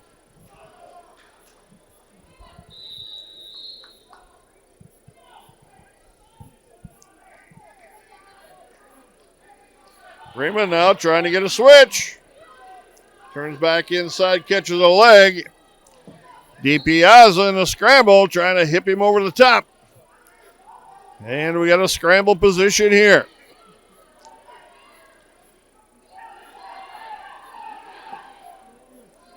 And you can see DiPiazza using his legs to stop that reversal. Smart wrestling by the Kaukauna wrestler. A lot of other wrestlers would have just been fighting with their arms trying to hang on, but DiPiazza felt it, kicked his legs hard, and that took Freeman off his base. End of 2 periods, 7-0. Landon Freeman trails.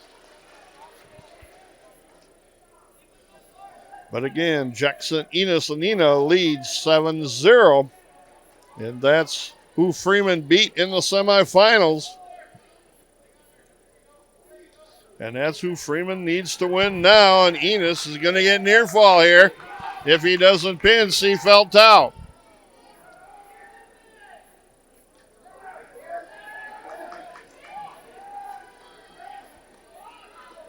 Body lock now by DiPiazza. Launching pad could be loaded here. Enos just got a pin over Seafelt Tau. And Landon Freeman is going to advance to the individual state tournament with a second place finish.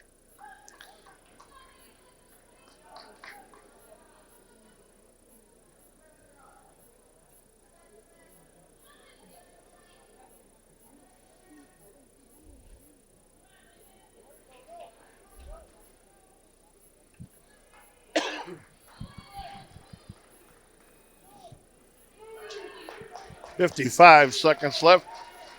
3 takedown, 10-0 the lead for DiPiazza, and he's got a near side cradle locked up, and they're going to be probably out of bounds. DiPiazza's trying to drag his toes. I'm not sure much is going to be accomplished from this position. And they are now out, 37 seconds left.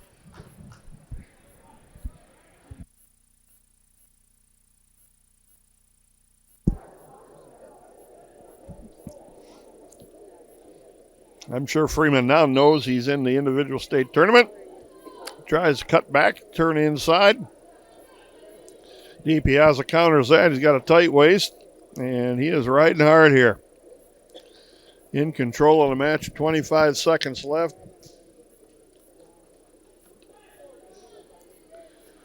The Red Raiders have 2 entrants into the individual state tournament. Jackson Freeman, a champion at 106. Landon Freeman will go as the second place finisher at 120.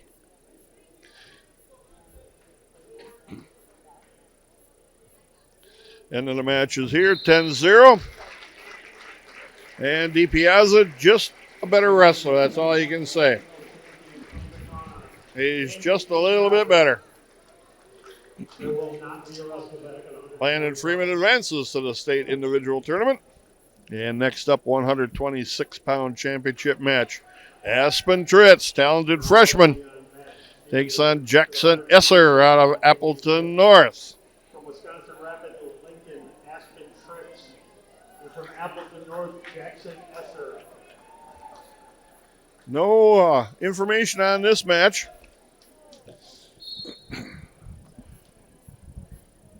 Esser is ranked 16th. Tritz ranked 10th coming in. Esser from Appleton North, 31-5, a junior. Tritz, a freshman, 28-5.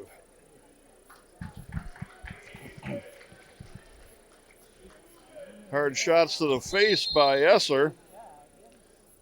And the official had just a little bit of a conference with him as they go back to the center. Aspen Tritz wearing some protective safety goggles, and again, Esser in the goggles again. As Aspen Tritz suffered a self-inflicted eye injury with a pair of scissors when he was a much younger kid, and was in question of losing eyesight or an eye. And the doctor is able to get him healed up. So he's taking the protection of his eyes pretty seriously, and rightly so. Again, Esser with a lot of hands in the face stuff here.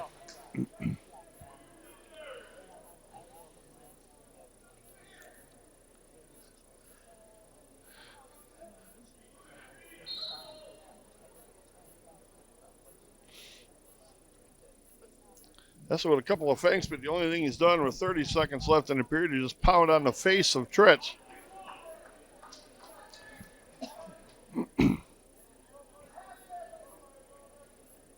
Tritz snatches a hard collar tie now. See if he can go from here. Nope, backs off. Esser with a shot in. No takedown yet. Tritz fights back, turns his hips, and fights back into him.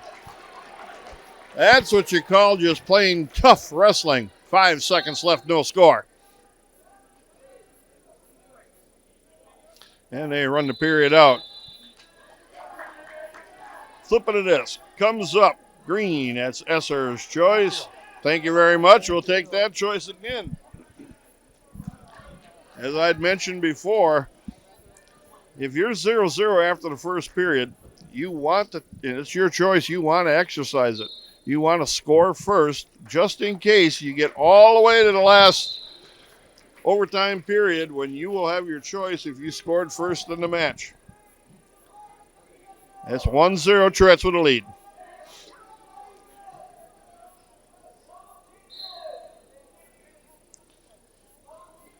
Every time Tritz tries to collar tie him up, Esser goes right to the face. Slide by, missed by Tritz. Both wrestlers adjusting headgear and chin straps.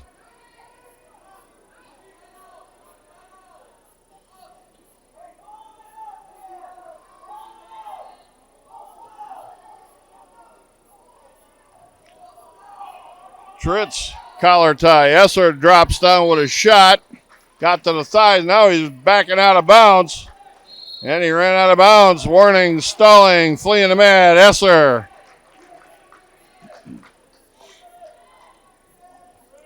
Caution, Tritz. Improper starting position. Collar tie again by Tritz. 1 minute. 1-0 lead for Tritz. And again, 1 point Tritz, unsportsmanlike conduct. Esser going straight to the eyes with the head taps. Now Esser with a shot in, trying to get to the double. Then they're out of bounds, both on their feet.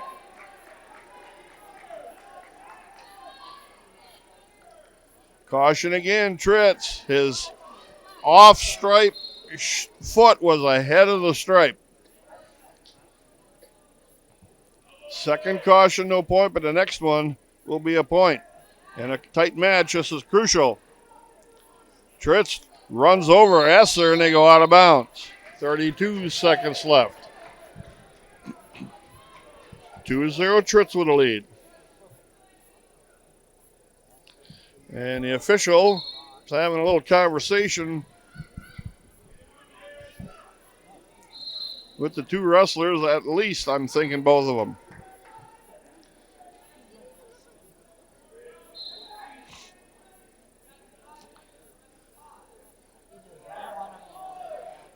Headlock, swing and miss by Esser, or by Tritz. And they got a takedown, 3-0 with 9 seconds left. Esser with a lead, 3-2. And head coach Scott Bennett wants to have a talk. With reaction time, you get reaction time.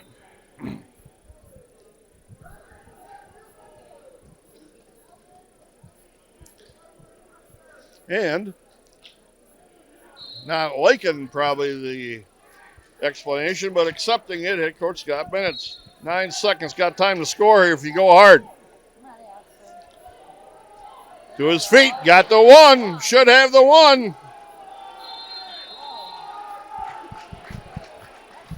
One point, loss of control. After a conference, which I guess you didn't really need to have, but after a conference, we're tied at 3. Esser now goes down. Still tied.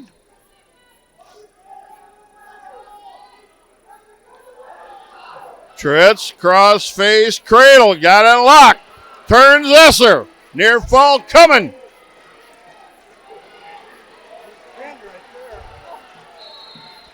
Aspen Tritz had him stuck once. The official didn't see it. And Aspen Tritz, champion at 126 pounds.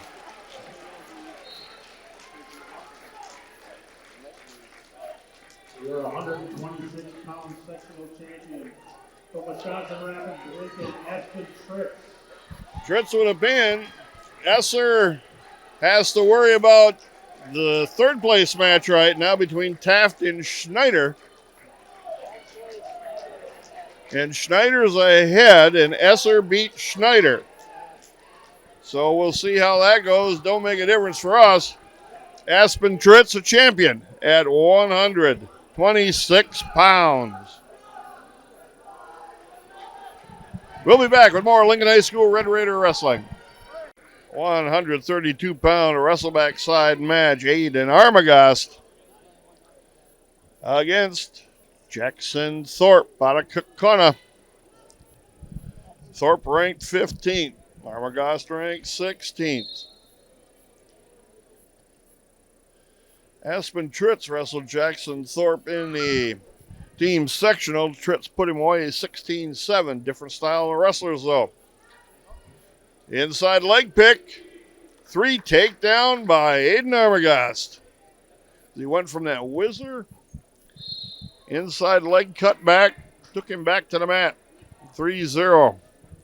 In the championship is Cash Botting of Hortonville and Remington Skick out of Merrill. Botting has to win for the Red Raiders to wrestle Skick if Armagast ends up winning his match. 1 point escape. Thorpe, 3-1 the lead, 124 left, first period.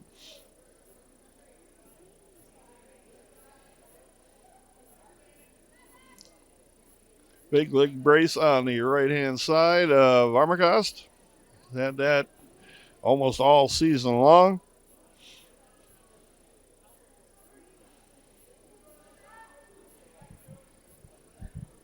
Double leg shot. Beautiful. Takedown. Caught the half.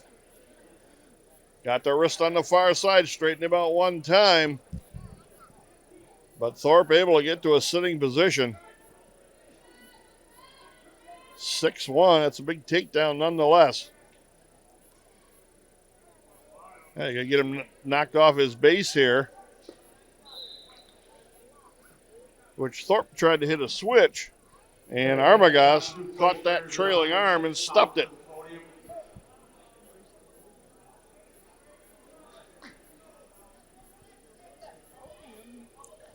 Armbar now. Running it over with 15 seconds is Aiden Armagast. And he lost the arm and in the scramble. Wow. What a bunch of wrestling that was.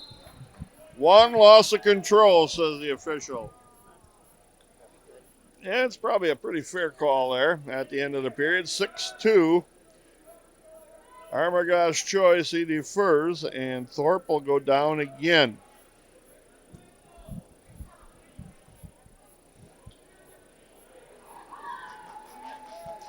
And Cash Botting, the number 4 ranked Hortonville wrestler's got Skick on his back.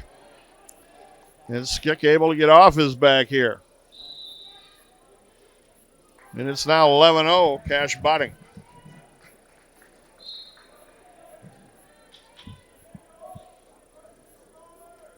Armagast got to start real hard here.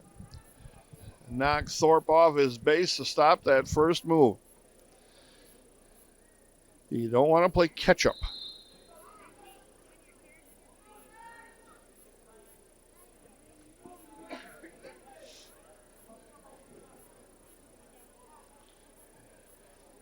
And Thorpe almost kicked off the bottom and took Armagast underneath him, but now he's coming up.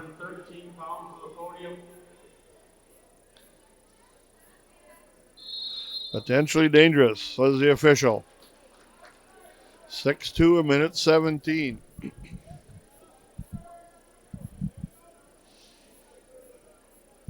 We need Cash Botting, who beat Armagast, to win this championship. And Remington Skick and Merrill to lose it. And that way Armagast and Skick can wrestle for a chance for Armagast to go on as a second place finisher. Legs right now by the Red Raider. Picking that far side ankle. 1 minute left.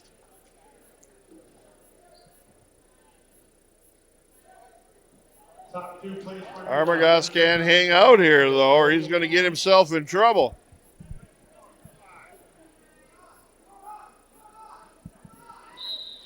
And there's Thorpe with the escape.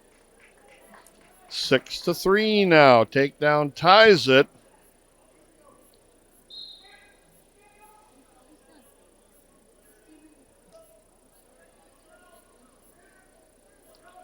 Shot in by Thorpe and they're off the mat. 26 seconds left. Thorpe, the slower of the two, coming back to the center. Underhook, Armagast on this near side, and he shucks that off. Can't be caught adjusting headgear. Front chin lock now and a bad shot by Thorpe. Hard shuck on by, but it was too far. Great shuck, but it was just too hard, too far. 6 seconds left.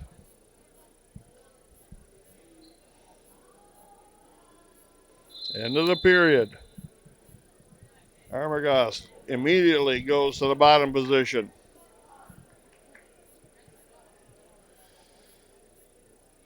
Cash Bonning's had 14-1. They got a little blood time on that mat.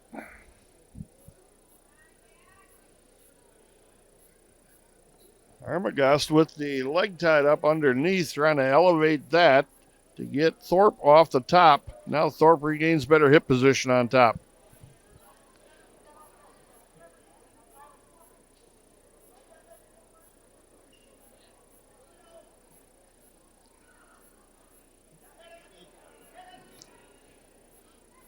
Armagast trying to step over the top. We're in a scramble now. Armagast gets the reversal. 8-3 now with 122 left. Forward roll. And Thorpe gets caught on his back. These are huge points here. 107 left. You can hang right here for all that time. That would be just fine. Thorpe tried a forward roll, and Armagast caught him.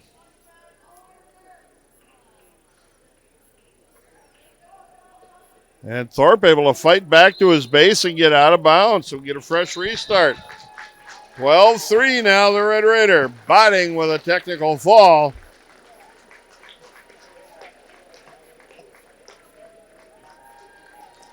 Remington's Skick comes down in the wrestleback side. Caution on Armagast. Improper starting position. You got to finish the match out for 45 seconds.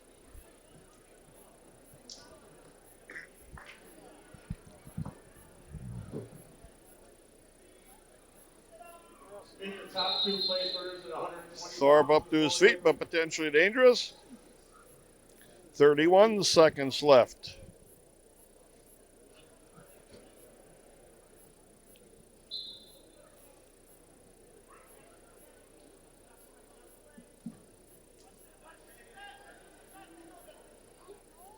In the scramble, they go out of bounds, and Thorpe ended up on his back one more time, but they were out of bounds. 21 seconds left. Next up for the Red Raiders, 138-pound championship match, Carter Freeman against Edwin Schroeder out of Oshkosh West. This should be a dandy. 15 seconds left.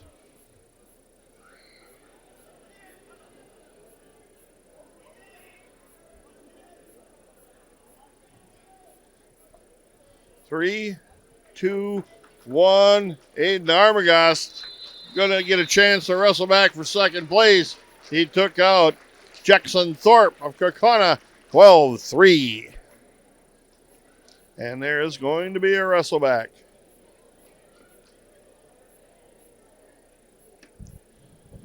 Next up, the championship match.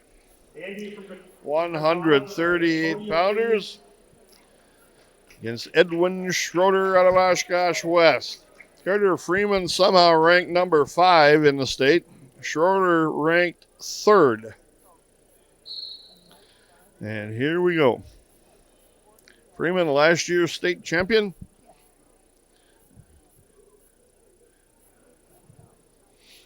And this is going to be a good match to watch.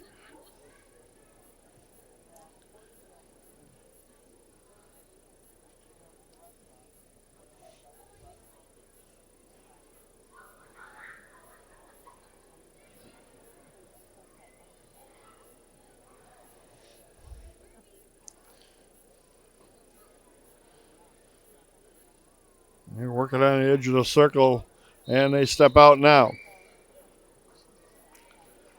121 left. 132-pound champion from Portville, Cash Bonnie.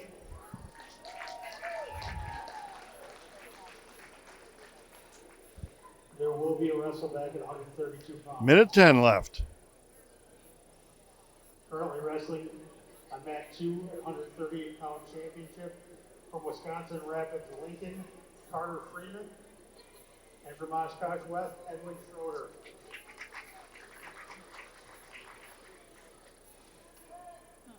50 seconds.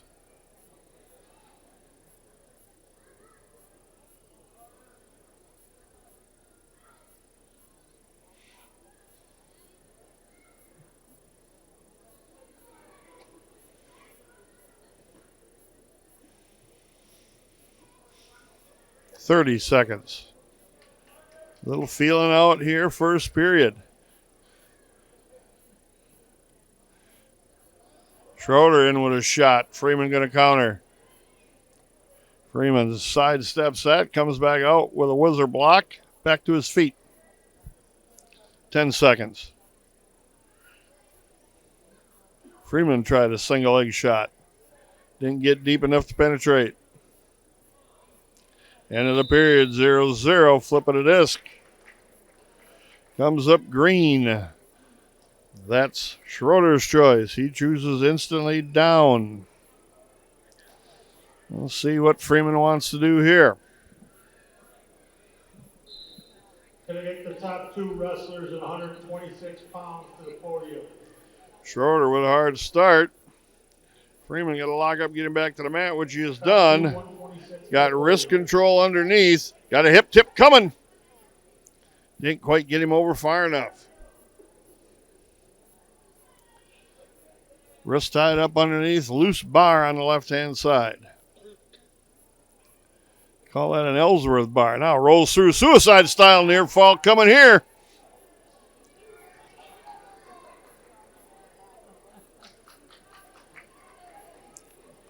Four near fall for the Red Raider. 1:15 left. Freeman stretching his toes as far as they can go to keep inbounds here. And they finally work out of bounds. 1:06 left. Second period, Freeman with a lead.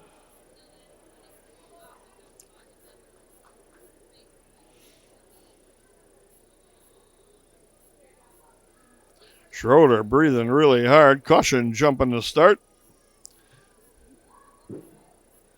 And that was on Schroeder.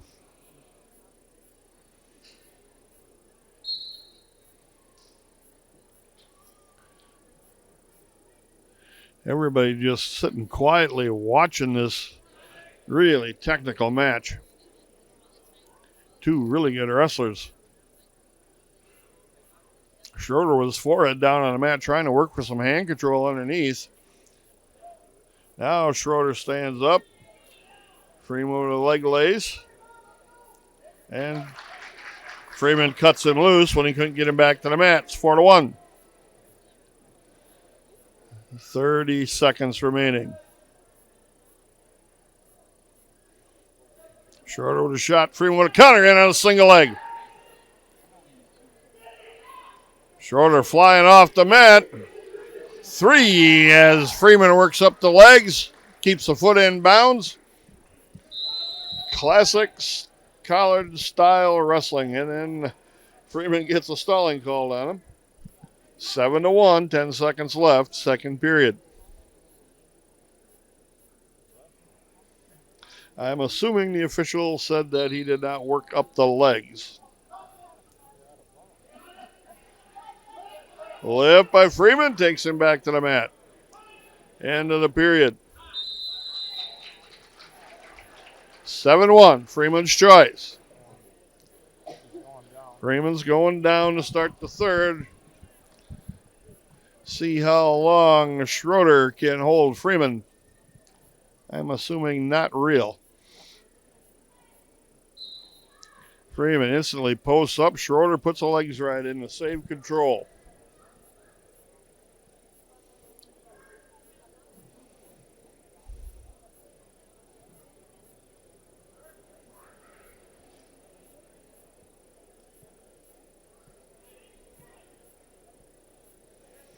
Legs right on the right-hand side by Schroeder.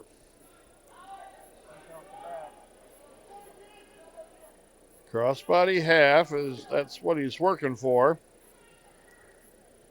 Freeman staying in a base.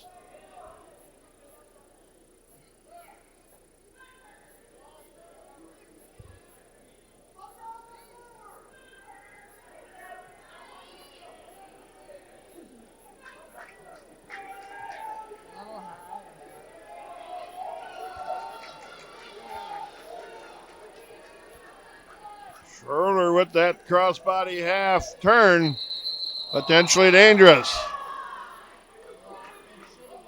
And Carter Freeman comes rolling out of there, hanging onto his shoulder.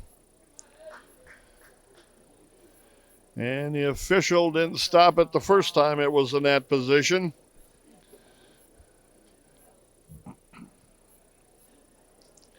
And now Carter Freeman has to fight off the shoulder injury and finish the match. And you know, Carter Freeman will go back at it.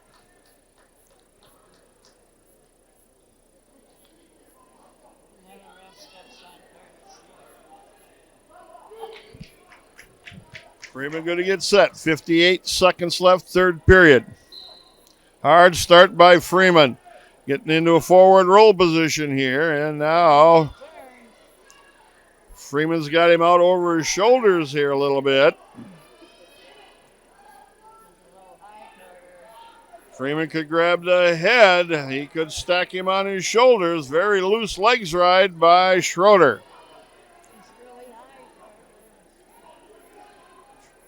Freeman knows exactly where Schroeder is, and he's going to eventually come out the backside. There is the reversal. Freeman with a cradle. And snatches him right to his back, but they're out of bounds. 18 seconds left. Carter Freeman leading 9-1. And now, somehow, the Oshkosh West coach wants to have a conversation about something, and I'm not sure what.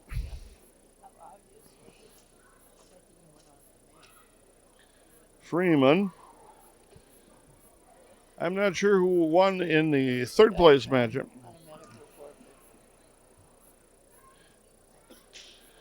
Josiah Beltran of DC Everest wins on a medical forfeit. And for him, it's not going to make a difference as Schroeder beat Beltran already. Up to a high single is Freeman. And there's a warning, stalling. Good run off the clock, 1 point for Schroeder.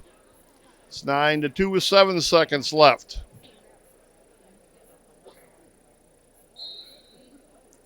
Forward roll, can't do it.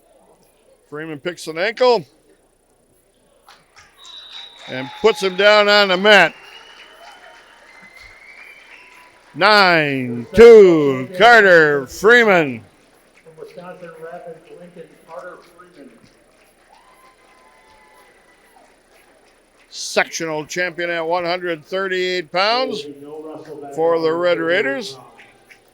And another Red Raider advancing to the individual state tournament. Now we got a break for a little bit. The next Red Raider to wrestle will be 157-pounder Mason Tritz. He will take on Grant Schroeder of Hortonville. We'll bring you that match when we return. Back now at Menasha High School for the individual sectionals, 157-pound wrestleback side. Mason Tritz, your Red Raider, against Grant Schroeder out of Hortonville.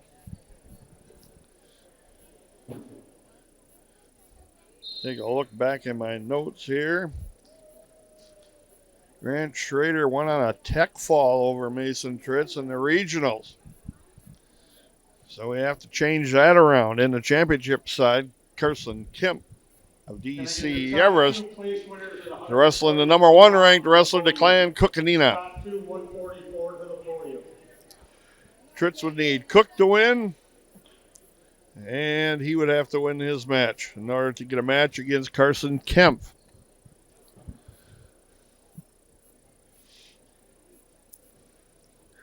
We'll see if Tritz can catch Schroeder. Jab attempt by Tritz. Gets to the underhook and backs off of that. He allows Schroeder back inside the circle. Tritz has got to stay in the match on his feet.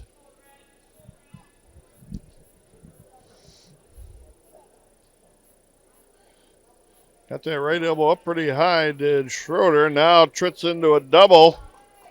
going to get the takedown. Schroeder took a bad attempt at a shot there and exposed his legs. Tritz is trying to lock a cradle, and I think he's got one locked.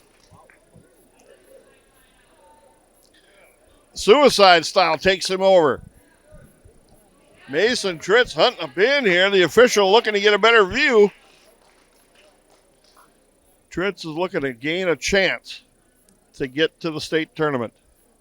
Again, he has to win this match, and he has to have Declan Cook, who's the number 1 ranked wrestler in the state, who now leads 9-2 to win his match. Cook beat Tritz earlier. And that will give Carson Kemp a DC Everest and Mason Tritz a chance to wrestle their way as a second place finisher. Tritz 7-0 after 1. Disc comes up red. Schrader's choice. He defers. Tritz's choice is going to take top.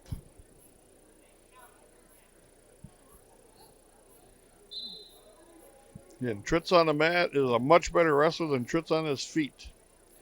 As Schroeder gets to his feet, Tritz drops back in, trying to get to a double and work up the body.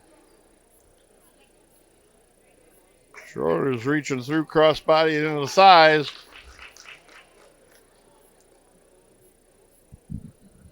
Schroeder's trying to clear his legs. Now he's got Tritz flat down on his stomach. Tritz brings his knees back up.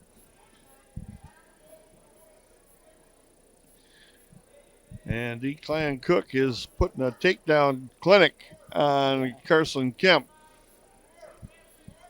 3 more, and that's 18-4 right now in that match.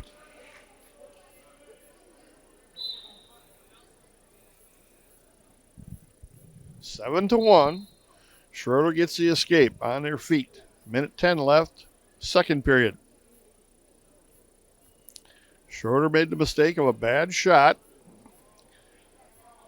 Trying to whizzer across now. Grabs behind the knee backwards. We're in a scramble. Tritz with a takedown, had the Oki choke locked up there, so that's a pinning combination. Now he's got to get his head back. Yeah, really. Schneider's trying to snatch his head, stack him up, clears his foot. Now we'll regain the ride here. It's 10-1, Tritz.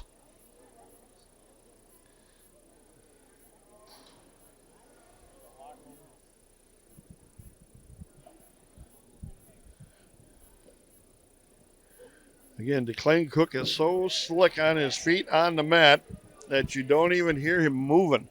Suicide style try. You don't want to do that, Mason. Do it the smart way. Just bump him over.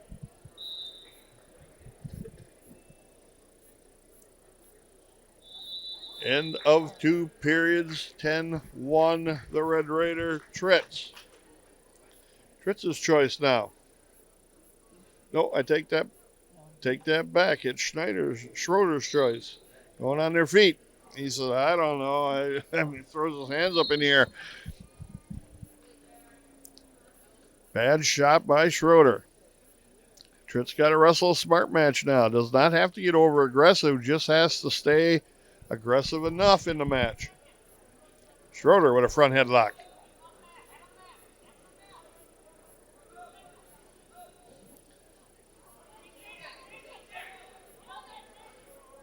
Chest crusher locked up by Tritz. And around the corner we go as Schroeder's trying to get the cradle near side from the feet. Tritz pins a leg down on the mat. This is Tritz-styled wrestling here. This is what he likes. This is what he feels comfortable with, even though it doesn't look so good sometimes. Technical fall, Declan Cook.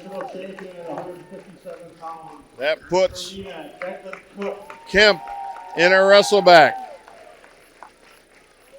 with Tritz as it stands now. Still the cradle locked up by Schroeder. 50 seconds left, and Tritz coming back into a double. And they're off the mat. Good, tough wrestling by the Red Raider. fought through that near side cradle locked up. Got to a double, but they ran out of mat.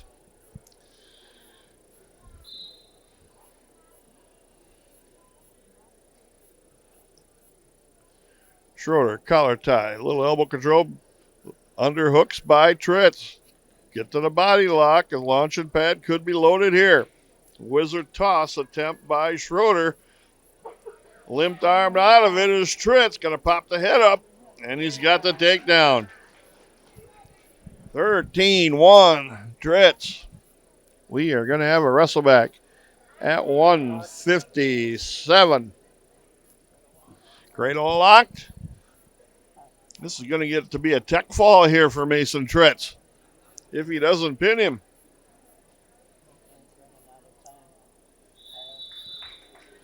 Three near fall, 16-1, tech fall.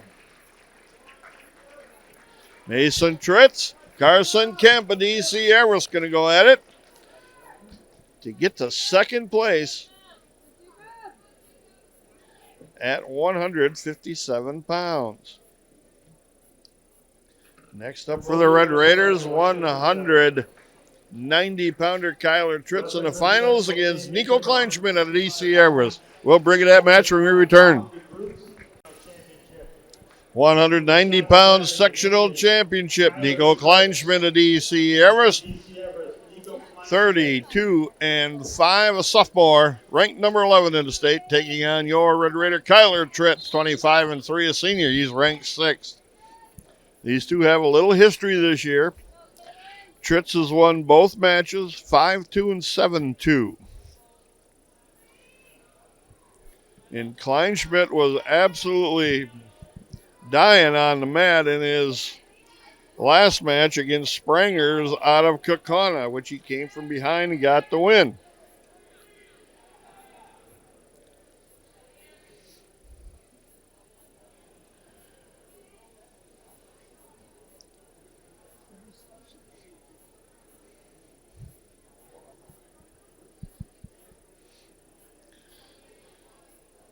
Yeah, Kleinschmidt, a big-bodied 190-pounder.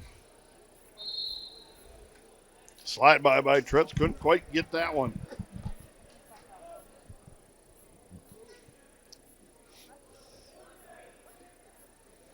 One minute.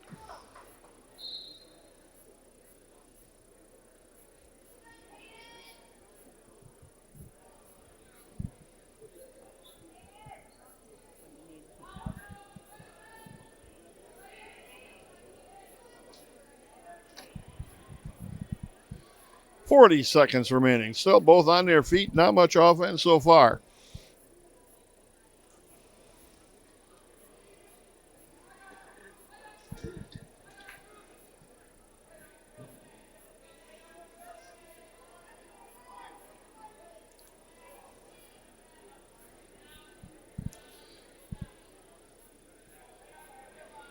.15 seconds.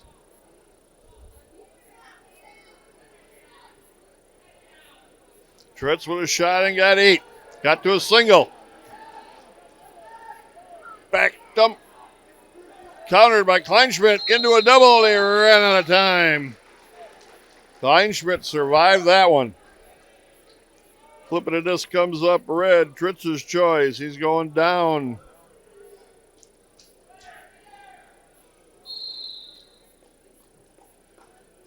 Tritz set on the bottom. Kleinschmidt going to cover on the left-hand side. Tritz easily up to his feet.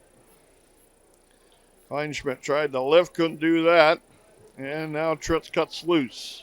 1 point in the lead for the Red Raider.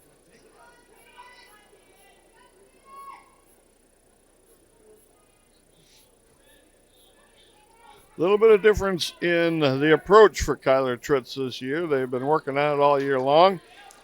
Past couple of years, it's been wide open all the time and getting into some trouble and running over people. And then all of a sudden, good match with you having a lead. And then you keep the pedal down and then it's trouble time. Come back to bite them a couple times. So just slowing it down a click or two, making him make good, decent shots and making him count when he shoots. And it's been working.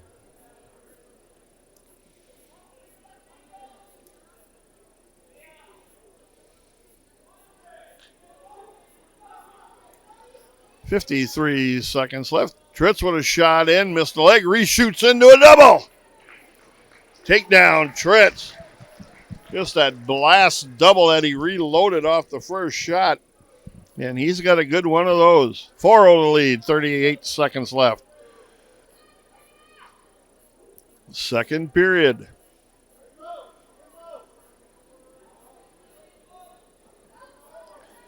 .25 seconds left. Kleinschmidt gets to his feet. Tritz cuts him loose.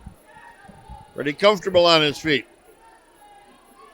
4-1. 15 seconds.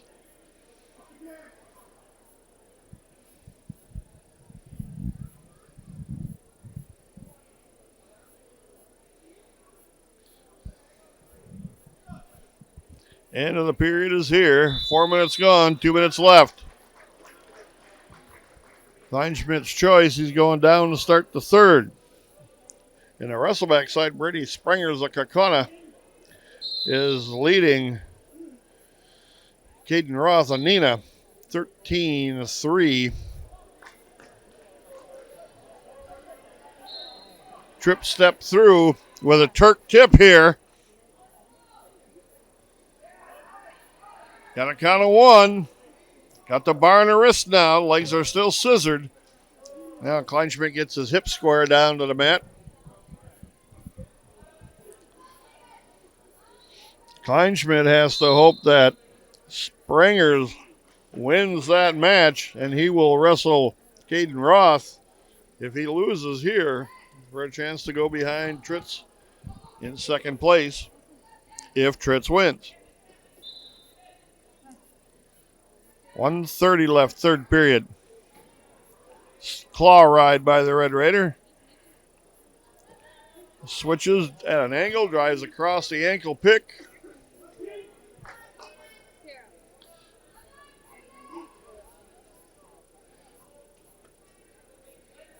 Tritz with the ankle pick again, runs him around the mat, takes him back down to the mat. And we got a minute remaining. Tritz has that legs ride in, got that hip elevated, working across body.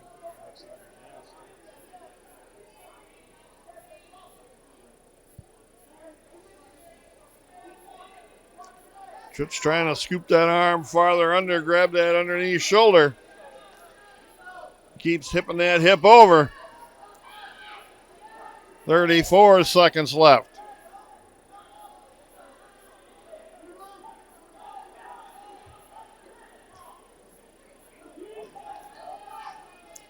Kleinschmidt just down there for the taking, and Tritz is having a hard time getting him turned, but he's still riding hard, in control, and exposing himself.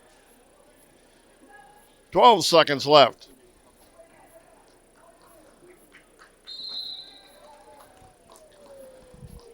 Kyler Tritz going to be a two-time sectional champion. 190-pounder. 4-1, Kyler Tritz. Your 190-pound sectional champion from Wisconsin Rapids, Lincoln, Kyler Tritz. Another Red Raider advances to the individual sectional tournament. And now we have one more Red Raider left at 285 in this championship matchup against Nehemiah Lendobasia of Kaukauna. It will be your Red Raider, Tanner Gormanson. We'll take a break. We'll be right back with that match when we return. Heavyweights coming up, 285-pounders. Nehemiah Lendobasia, the third-ranked heavyweight in the state from Kaukauna, 39-5, a junior. And from Wisconsin Rapids, Your Red Raider, number 2 ranked heavyweight in the state, Tanner Gormanson, 39-2, a senior. Last time out, Gormanson beat Lendobasia. Before that, it was two really close, I think 1 or 2 point matches for the Kaukauna wrestler. So, Lendobeja, a fair amount smaller, and he's a good athlete, that's for sure. Normanson right around that 270 or a little bit more weight. Lendobeja under that by probably easy 20 pounds. Normanson, double leg. 3, near fall. Gormanson on a blast double. 127 left. Lendobeja got to retie his shoes and strap him up. He's set on the bottom. Gormanson on top. Claw ride by the Red Raider temporarily. Trying to get the reversal in a scramble, and he's just a touch quicker than Gormanson. 3-2, Gormanson with the lead. Gormanson now. Going to work from the bottom. Lendobeja's coming up with him. Gormanson's got the hands separated, but he casually walked away. And now Gormanson has got the 3 takedown after the 1 escape. 7-2 right now. Lendobeja trying to come up. Gormanson almost caught him on his back. You can hang right here and burn some clock here, big man. And they go out of bounds. 32 seconds left.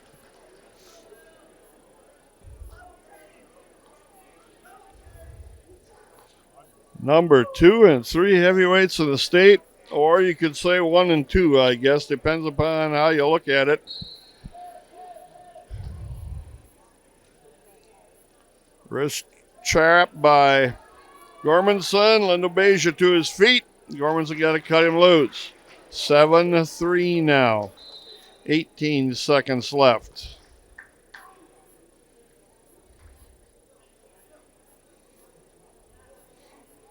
Double collar ties pulling down on the head and the neck of the Kaukauna heavyweight. 2-1. End of the period is here. 7-3 the Red Raider. Lendobeja's choice. What's he going to do? He's going down. All right, we'll get choice in the third then.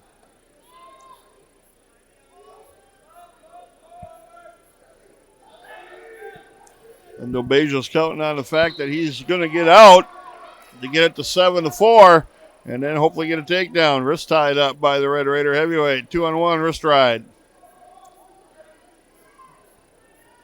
Normanson takes him down to the mat. Got to keep him off his knees, though. Gormanson lifting on that arm. He uses it like an arm bar.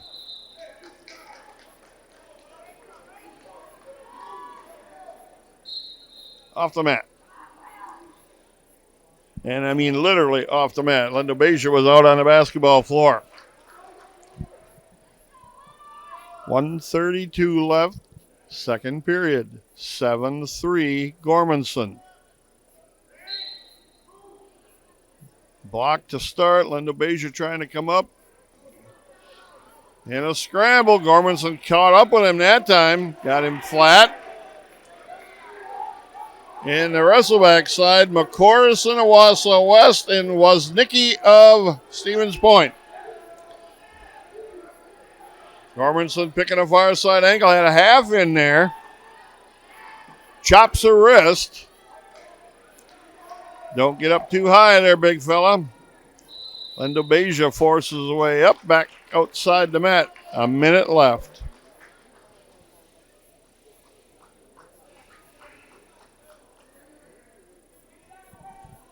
This can be a matter of attrition and gas tank conditioning as well.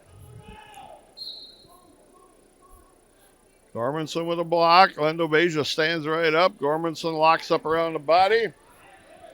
And they go out of bounds. Back to the center they go.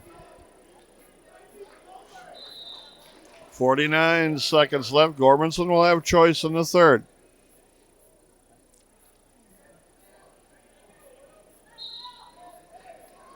Clock start again. Trying to trap that far wrist. Goes into a single.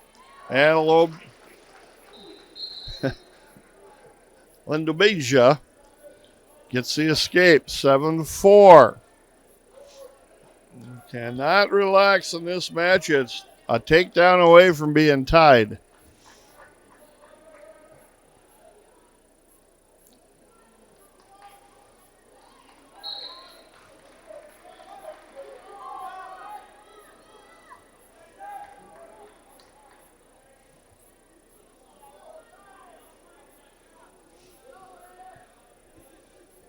"25 seconds left, second period."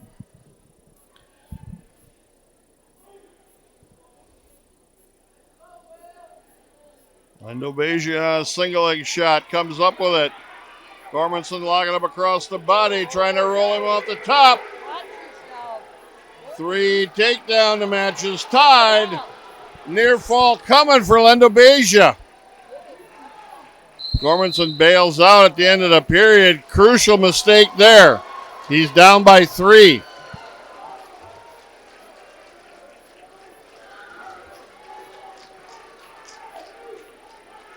Lindobeja got the mistake and made Gormanson pay for it. 10-7 Kaukauna.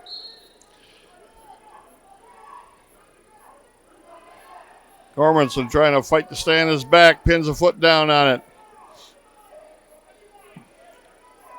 Gormanson has to get out.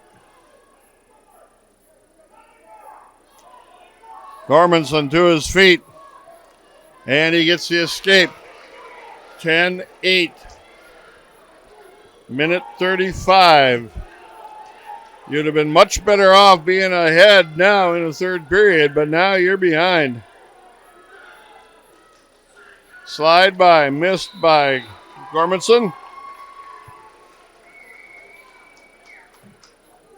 Lindobeja won't do much here.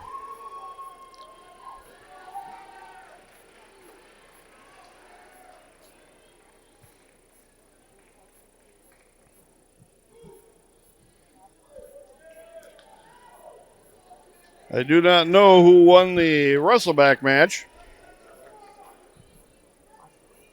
McCorrison won the wrestleback match. So that means Gormanson is going to go one way or another. He's already beaten McCorrison. 38 seconds left.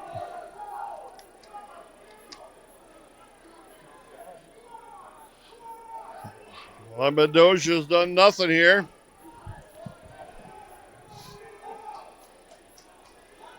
Warning, stalling, Lindobeja. He's just pushing Gormanson away. 18 seconds left. Pace has to pick up. Slide by, missed. Shot in by Gormanson, got countered. Lindobeja just running on the mat. Double leg shot by Gormanson. Can he get there? Off the mat with a second left.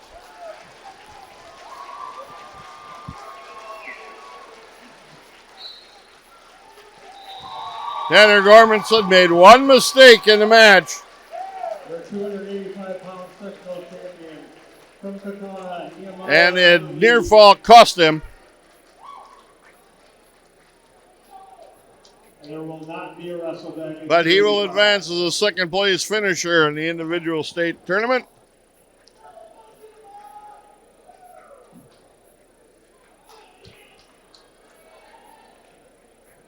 That's number 6 for the Red Raiders to the tournament. Next up, Aiden Armagast against Remington Skick in a wrestleback at 132. The winner goes, loser stays home. Remington Skick. Ranked 12th. Aiden Armagast, 16th. Again, Armagast has to protect legs here.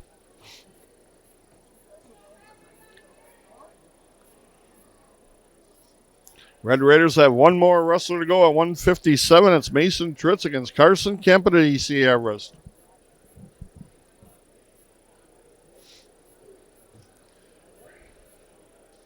Couple of half shots each so far. Neither wrestler committing fully.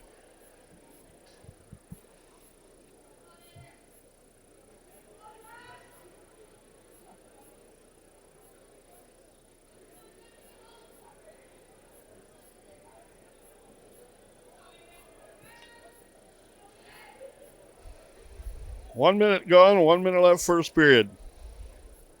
Skick with a shot off a head tap. Armagoss caught him. He reshoots into a double. 3 takedown, Aiden Armagoss. And they work their way off the mat with 39 seconds left.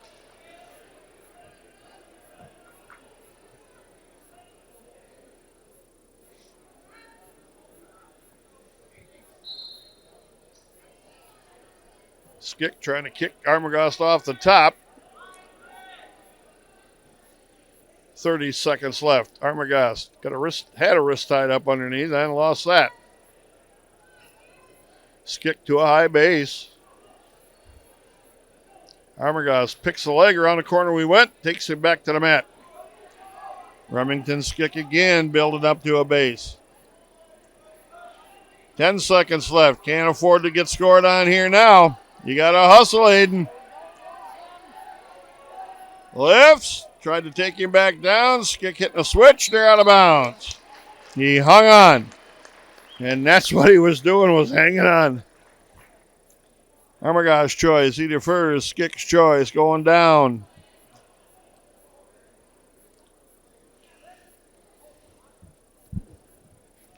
Now we got to repeat the last part of that period again. Spiral ride by the Red Raider. The top 2 place runners at 285 pounds for the podium. Top 2, 285 for the podium. Armagoss got to get some hand and wrist control underneath here. Skick stands up. Armagoss cuts him loose. Couldn't control hands enough. Just did nothing with him. 1:35 left. 3-1 the lead, the Red Raider.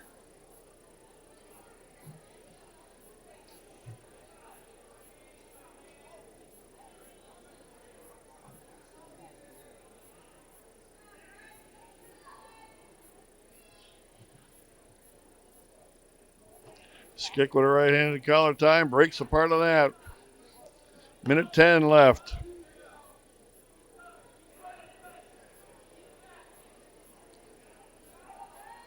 Armagoss underhook and a collar tie. And he just backs out of it.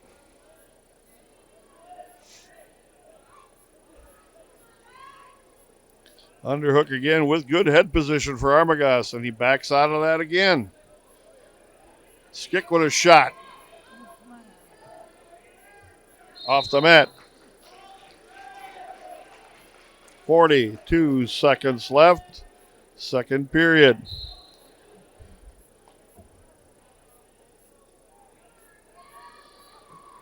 Skick with a shot in one more time. Armagoss able to lift that hand off the leg. Going to see some offense from Armagoss. There's Skick with another shot again. Aiden got a counter.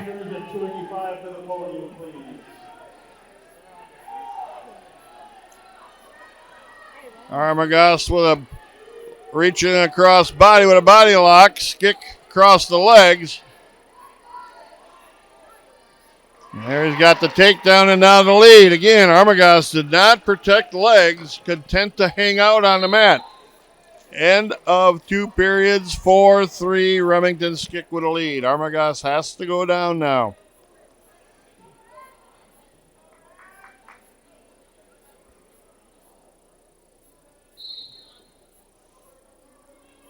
Coming up to a high base to his feet. Skick cuts him loose. 4-4.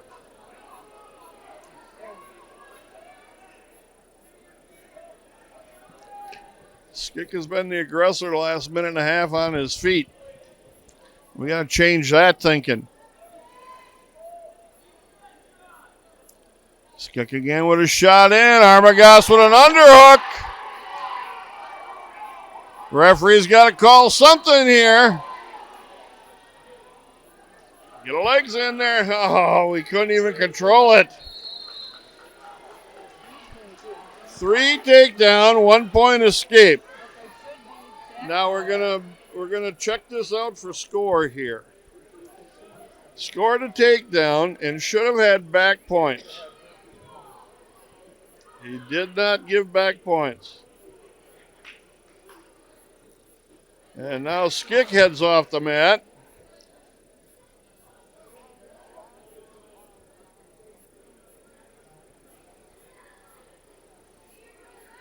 And now we're back ready to go. 7-5 Armagoss with a lead. You have to finish the match. 1:15 left. Can't hang out here. That's how the match got this close.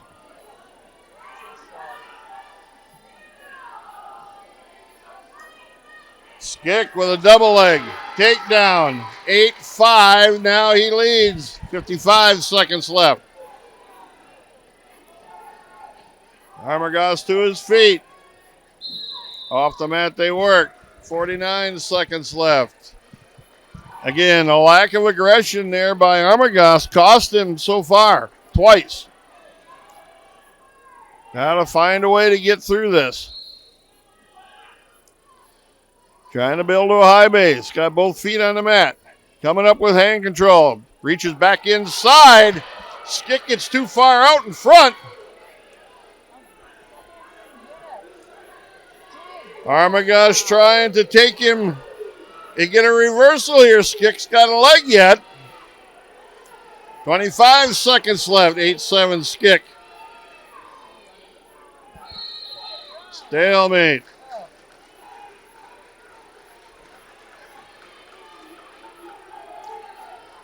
$19 seconds left. Armagoss has to fly now. Caution. Jumping to start. Skick.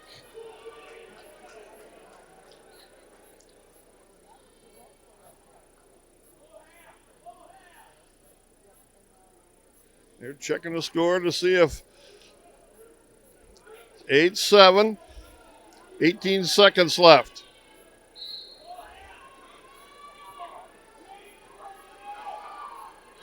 Skick's going to drop down on the leg. Dump technique takes him back to the mat. 10 seconds left. Switch attempt by Armagoss. Switch by Skick. One more time for Armagoss. And Remington Skick hangs on for the win. 8-7. Aiden Armagoss knocked out the individual side of things for wrestling.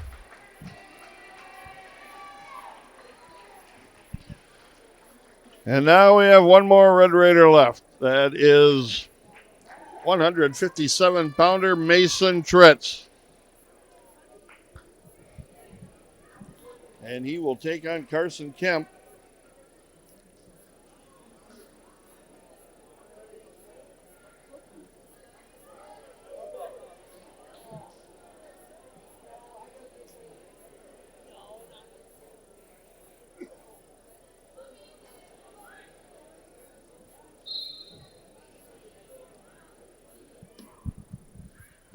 Mason Tritz has lost a 1-0 match and another close one to Carson Kemp. Kemp put a shot in, barrel takedown attempt. Tritz has got to fight this hard.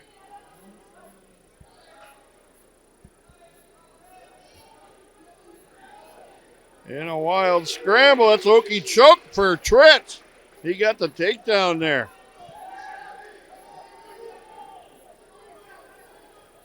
Now you got to figure out how to get back behind him and get to go to work. Ankle pick. Carson Kemp takes him over the top. Now we're in a scramble. Kemp has the legs scissored apart of Tritz. Tritz is stretched out on the mat. Tritz is trying to build a base. He's got his legs free. Now he can build up from here.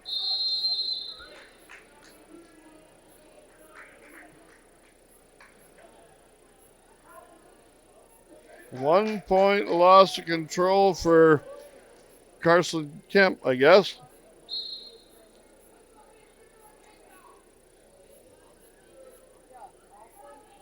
Mason needs a takedown here.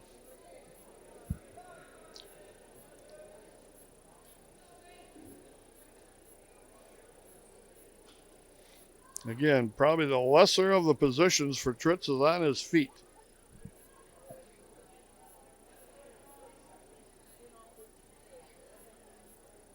"25 seconds left, first period. 3-1 the Red Raider.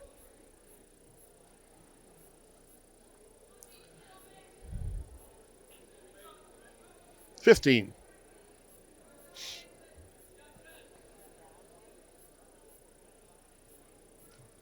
Collar tie by Kemp. Tritz with elbow control of the same collar tie.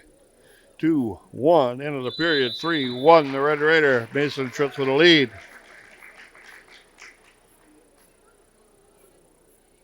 Kemp's choice. He defers. Tritz goes down. Top two, 132 to the podium.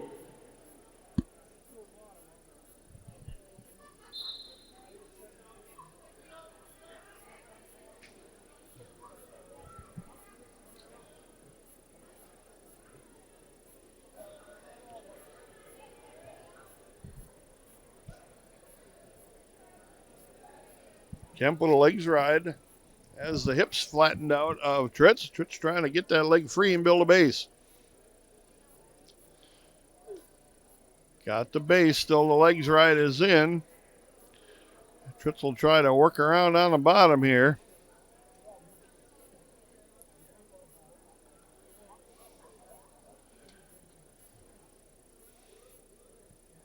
Crossbody underhook of that arm by Carson Kemp. Tritz has got control of that wrist now.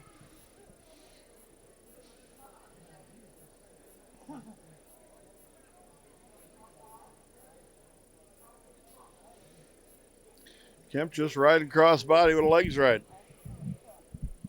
Hasn't done a thing since he's gotten it.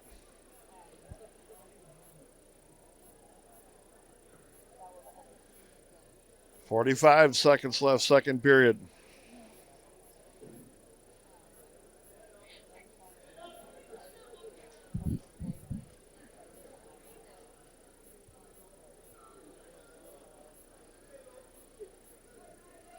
Tritz reaching back. Kemp got a cradle. And Tritz rolled out of it. 3 near fall. It's going to be 4-3. Kemp with a lead. Spladle locked up by Carson Kemp. Tritz goes stomach back down. 5 seconds left.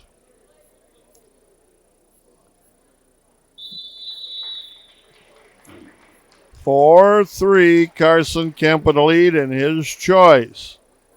What's he want to do?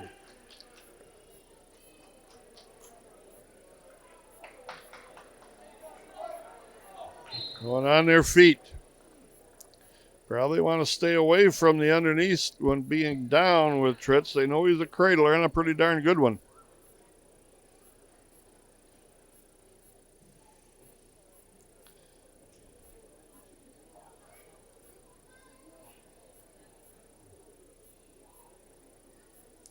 Tritz needs one good shot here. Almost had it there. Couldn't penetrate deep enough. Kemp hipped him off.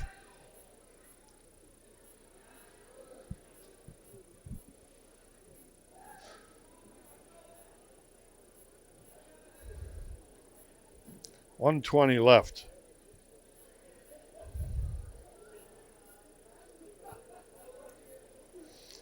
Kemp content to hang on, tie up, not do anything. Underhooked by Tritz. Kemp backing out of here.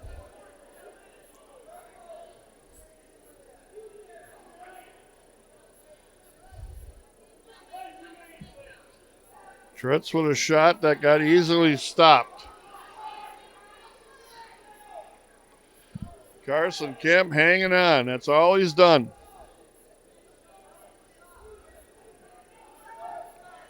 41 seconds left.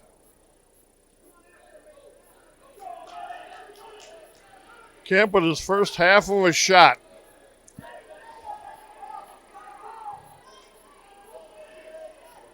$25 seconds left. Tritz has to figure out some offensive takedown here. Warning, stalling Kemp. And he's just backing around the mat. You got to score. You take advantage of it, Mason. And Kemp dives in. He'll hang on to this. They go off the mat with 4 seconds left. One final attempt for Mason Tritz.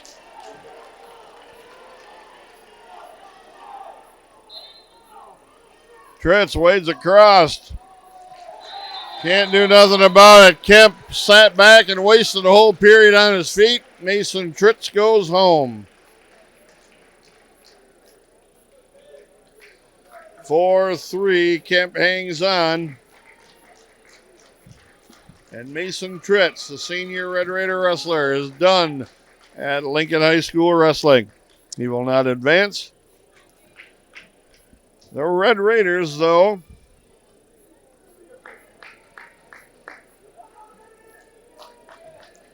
have a handful going to the individual state tournament. Tanner Gormanson at 285. He advances. Kyler Tritz, a champion. He advances. Carter Freeman, a champion. He advances. Aspen Tritz, a champion. He advances. Landon Freeman in second place. He advances. Jackson Freeman, a champion at 106 pounds. I'm sure head coach Scott Bennett will want to come up and give us his input. We'll take a quick break, and we'll be back with more Lincoln High School Red Raider Wrestling. Back now at Menasha at the individual sectional. Head coach Scott Bennett, thank you very much for stopping by. Good day and a bad day. Good day, the Red Raiders got 6 to the individual tournament. And bad day, you lose some guys that are seniors that won't wrestle again for the Red Raiders. Yeah, it's kind of how sectionals go. It's the emotional part of the season is today. At least those guys, that are seniors that get to Madison and end up losing their last match. Because most people in any sport, but for sure in our sport, you almost always lose your last matches. Mm-hmm. And losing it in Madison is one thing. Losing heartbreakers here at the sectional is that's a tough deal. And we actually wrestled really good. We probably outperformed many expectations, and it was close. We set team goals beginning of the year, and we hit them all until we didn't win team sectional, which obviously we can't win team state now. So those were 2 of ours. And then our next goal that we had, our last goal to pick off here was 7 state qualifiers. And we knew I felt good about 5. Getting that 6th one was going to be a scrap. Getting the 7, I think, coming in here, I thought 5 would be a good day. And I thought 6 would be a really good day. And anything above that would be, just an outstanding or a really, really good day. It just feels different, because we were there and tripped up right at the end and lost those. But if someone were to look back on here and say that we would have had 6 guys go to state in this sectional and we'd be disappointed, I would have told them that, they should be a little appreciative of how well we're wrestling, how good of a team we really have. In the end, it was a really good day. Just those last 3 matches got away from us. So We're going to start with the guys that ended up getting knocked out. Luke Hamill at 113. Yeah, he didn't have a real great semifinals. He wasn't feeling well. We don't know quite what happened because he felt better later. The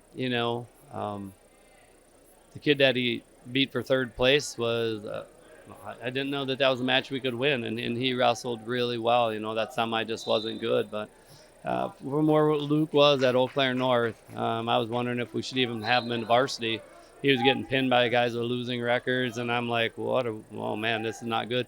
And he became a guy that we started to count on to win matches, and he's improved. If he can make the kind of improvements in the next, off season to the improvement he made during the season this year, he'll be wrestling in Madison next year because we're close now. Yep.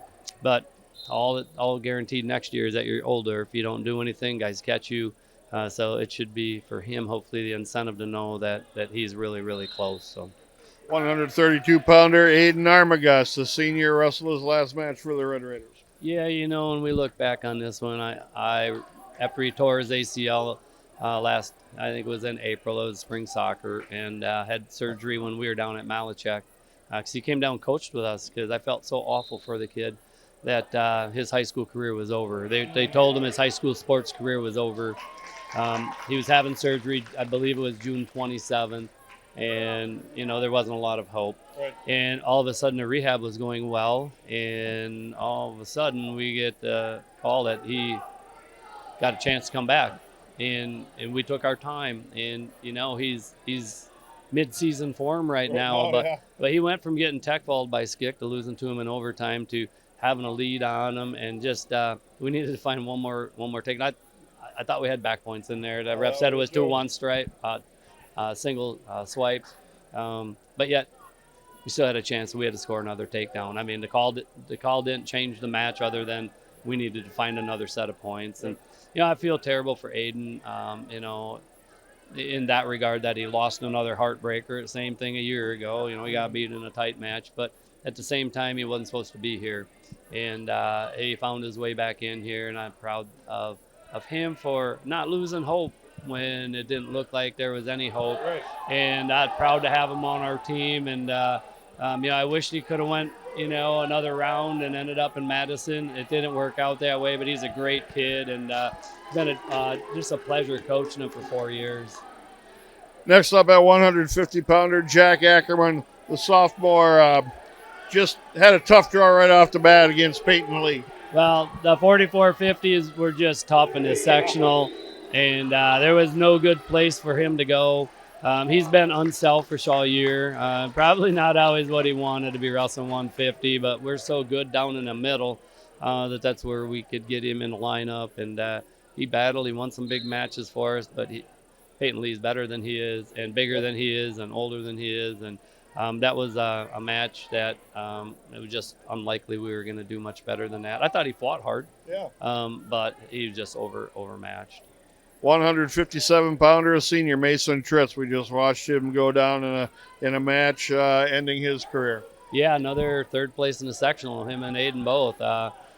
Mason was third last year, and I thought we were in good shape with Kemp. We got that takedown. It was kind of an unorthodox takedown. We got it, and we were doing good. And we had talked before the match what we wanted to do, and going bottom if we had a lead was the plan, and we were fine, and he wasn't getting turned, and all of a sudden that cradle got locked up and kind of didn't feel that spot there. Thought he could stop the guy rolling through and give up the 3. And at that point, Kemp awful good on his feet, and he wrestled at his strength, and we didn't, it was a spot where it was a tough spot for him to score. But, Mason just, with he gives everything he has out there every match. That's what he has. And sometimes in sports, you don't always get your hand raised, but the lessons that we learn in sports and the effort in his case, the fighting through all of the tough things that, he's supposed to win more matches, whatever people's expectations were, that kid's a winner. And again, just was a pleasure to coach him, and unfortunately we fell a match short again. So, young freshman at 175, Oakley Pluis, again, their fourth place finisher in the regional. He gets the number 1 guy in the state in Liam Crook, first round. Yeah, look back to the regional, he was 5th seed, and he beat the 4th seed, and that kind of were the points we needed to beat Hortonville way back there. And so he probably wasn't supposed to be here, but he he's going to be a pretty good wrestler by the time he is a senior. Actually, before that, because he's a fighter. Yep. He works hard in practice. He fights. He's got a pretty good feel for wrestling. He's undersized and underpowered and too young for 175. But, he battles every time. And if you're a fighter and you're willing to work, good things eventually will happen for you. Back to the guys that qualified now. 6 of them for the Red Raiders. 106-pound champion, Jackson Freeman. Yeah, I don't know that I had that one as one that we were going to win today. Not so much that I didn't think we could win, because I actually thought he was our 8th win in a duel with Kakana. I really thought it was a match that we had a chance to win. He didn't wrestle well last weekend. He wasn't healthy. He definitely wasn't healthy Tuesday. He's been out of school a couple days, just been sick, and I didn't know what to expect. And all of a sudden, he's in that match, and he just wrestles hard. And he did that twice today. I don't know if we could beat those guys again. I think if you mix them 3 guys up in and they wrestle again, it'd probably be maybe a different outcome. Yeah. But all we know is this: the sectional was today. Last week when he said, "Coach, I'm not feeling well," I'm like, it's the regional. This is the date. Right. Either you wrestle hard, or you gotta, your results are going to be not what you want. And so today was the day, and he wrestled absolutely the best that he's wrestled, and he's going down as a sectional champion. You bet. 120-pounder. Landon Freeman gets DPS, a number 2 ranked guy in the finals, and but he goes as a second place finisher. Yeah, that was a match that it was going to be one that was going to be tough to beat. That's why we avoided it the other night in the duel. Landon's one of our guys, and DiPiazza is that good. I think if you looked at Kakana's 2 best guys, it's Crook and DiPiazza, and then he's just a very, very good wrestler in all positions. Right. And Landon's down there again, and he hasn't placed since his freshman year. So the goal now is to find a way to get him back on the podium. 126-pounder Aspen Tritz, the freshman. Well, he's opening up some eyes around the state now as he's a sectional champion. Yeah, we wrestled Esser again, and the Taft kid in the semis, and he scores a lot of points. But yet he was pretty controlled in this match today. Right. And then, we caught that cradle, and, I thought we wrestled a more strategic match than he has. Usually it's wide open, gas pedal all the way through the floorboard, Yeah. working into maybe some mistakes. Yeah, that's not a way to win tight matches. That's why Kyler's winning now, where before we would make mistakes and it cost us. And so a little easier to control that than it is to prod that. And he's wrestling really good right now. He's outside of that top 6 if you look at rankings, but he's such a wild card that he's not going to be a good drop for somebody down there. And win or lose, he's going to make him earn that win. And it's going to be fun watching him down there because he's going to let her fly. So That's what he does. Absolutely. One of your hammers comes through just like the Red Raiders wanted him to. Carter Freeman, a champion at 138 pounds. Yeah, he was ranked 5th. That guy was ranked 3rd. So, we knocked off a guy ranked ahead of us. We lost the match down at Homestead. That hurt our ranking. This was a good one for seeding down at state tournament. So hopefully the seed works out for us. His goal is to get down there, get back to the first Saturday night of the semis, and then get him into the state finals and try to get back to the top of that podium. We've had some state champions lately. We haven't had a 2-timer for a while. Right. A few guys keep falling short, and hopefully we can get a 2-timer here out of Carter. 190-pounder Kyler Tritz ends up being a champion. We talked to you about the difference in the approach during the matches, about instead of being wide open, wrestling, even though you're better than somebody, wrestling yourself into mistakes. And this was very controlled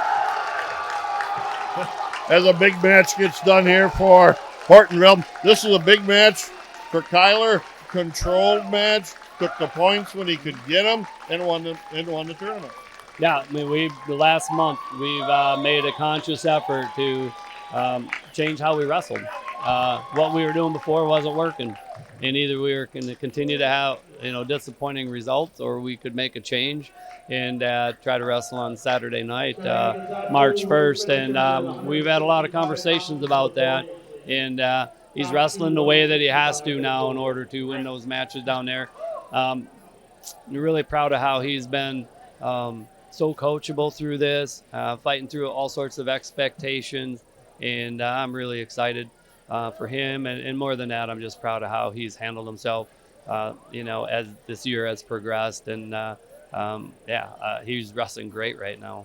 Tanner Gormanson at 285 meets up with the Kakana heavyweight again, and they've been going back and forth. Gorbinson got him the last time. This time it's Kakana's heavyweight's chance. Gorbinson goes as a second place finisher. Yeah, it's an unfortunate way to lose. We had that lead, and then we were wrestling really well and riding them really well. And then all of a sudden, we get into that. He took that late shot at us, and we stayed in the crotch too long, trying to counter like a lightweight. And heavyweight shoulders are awful broad.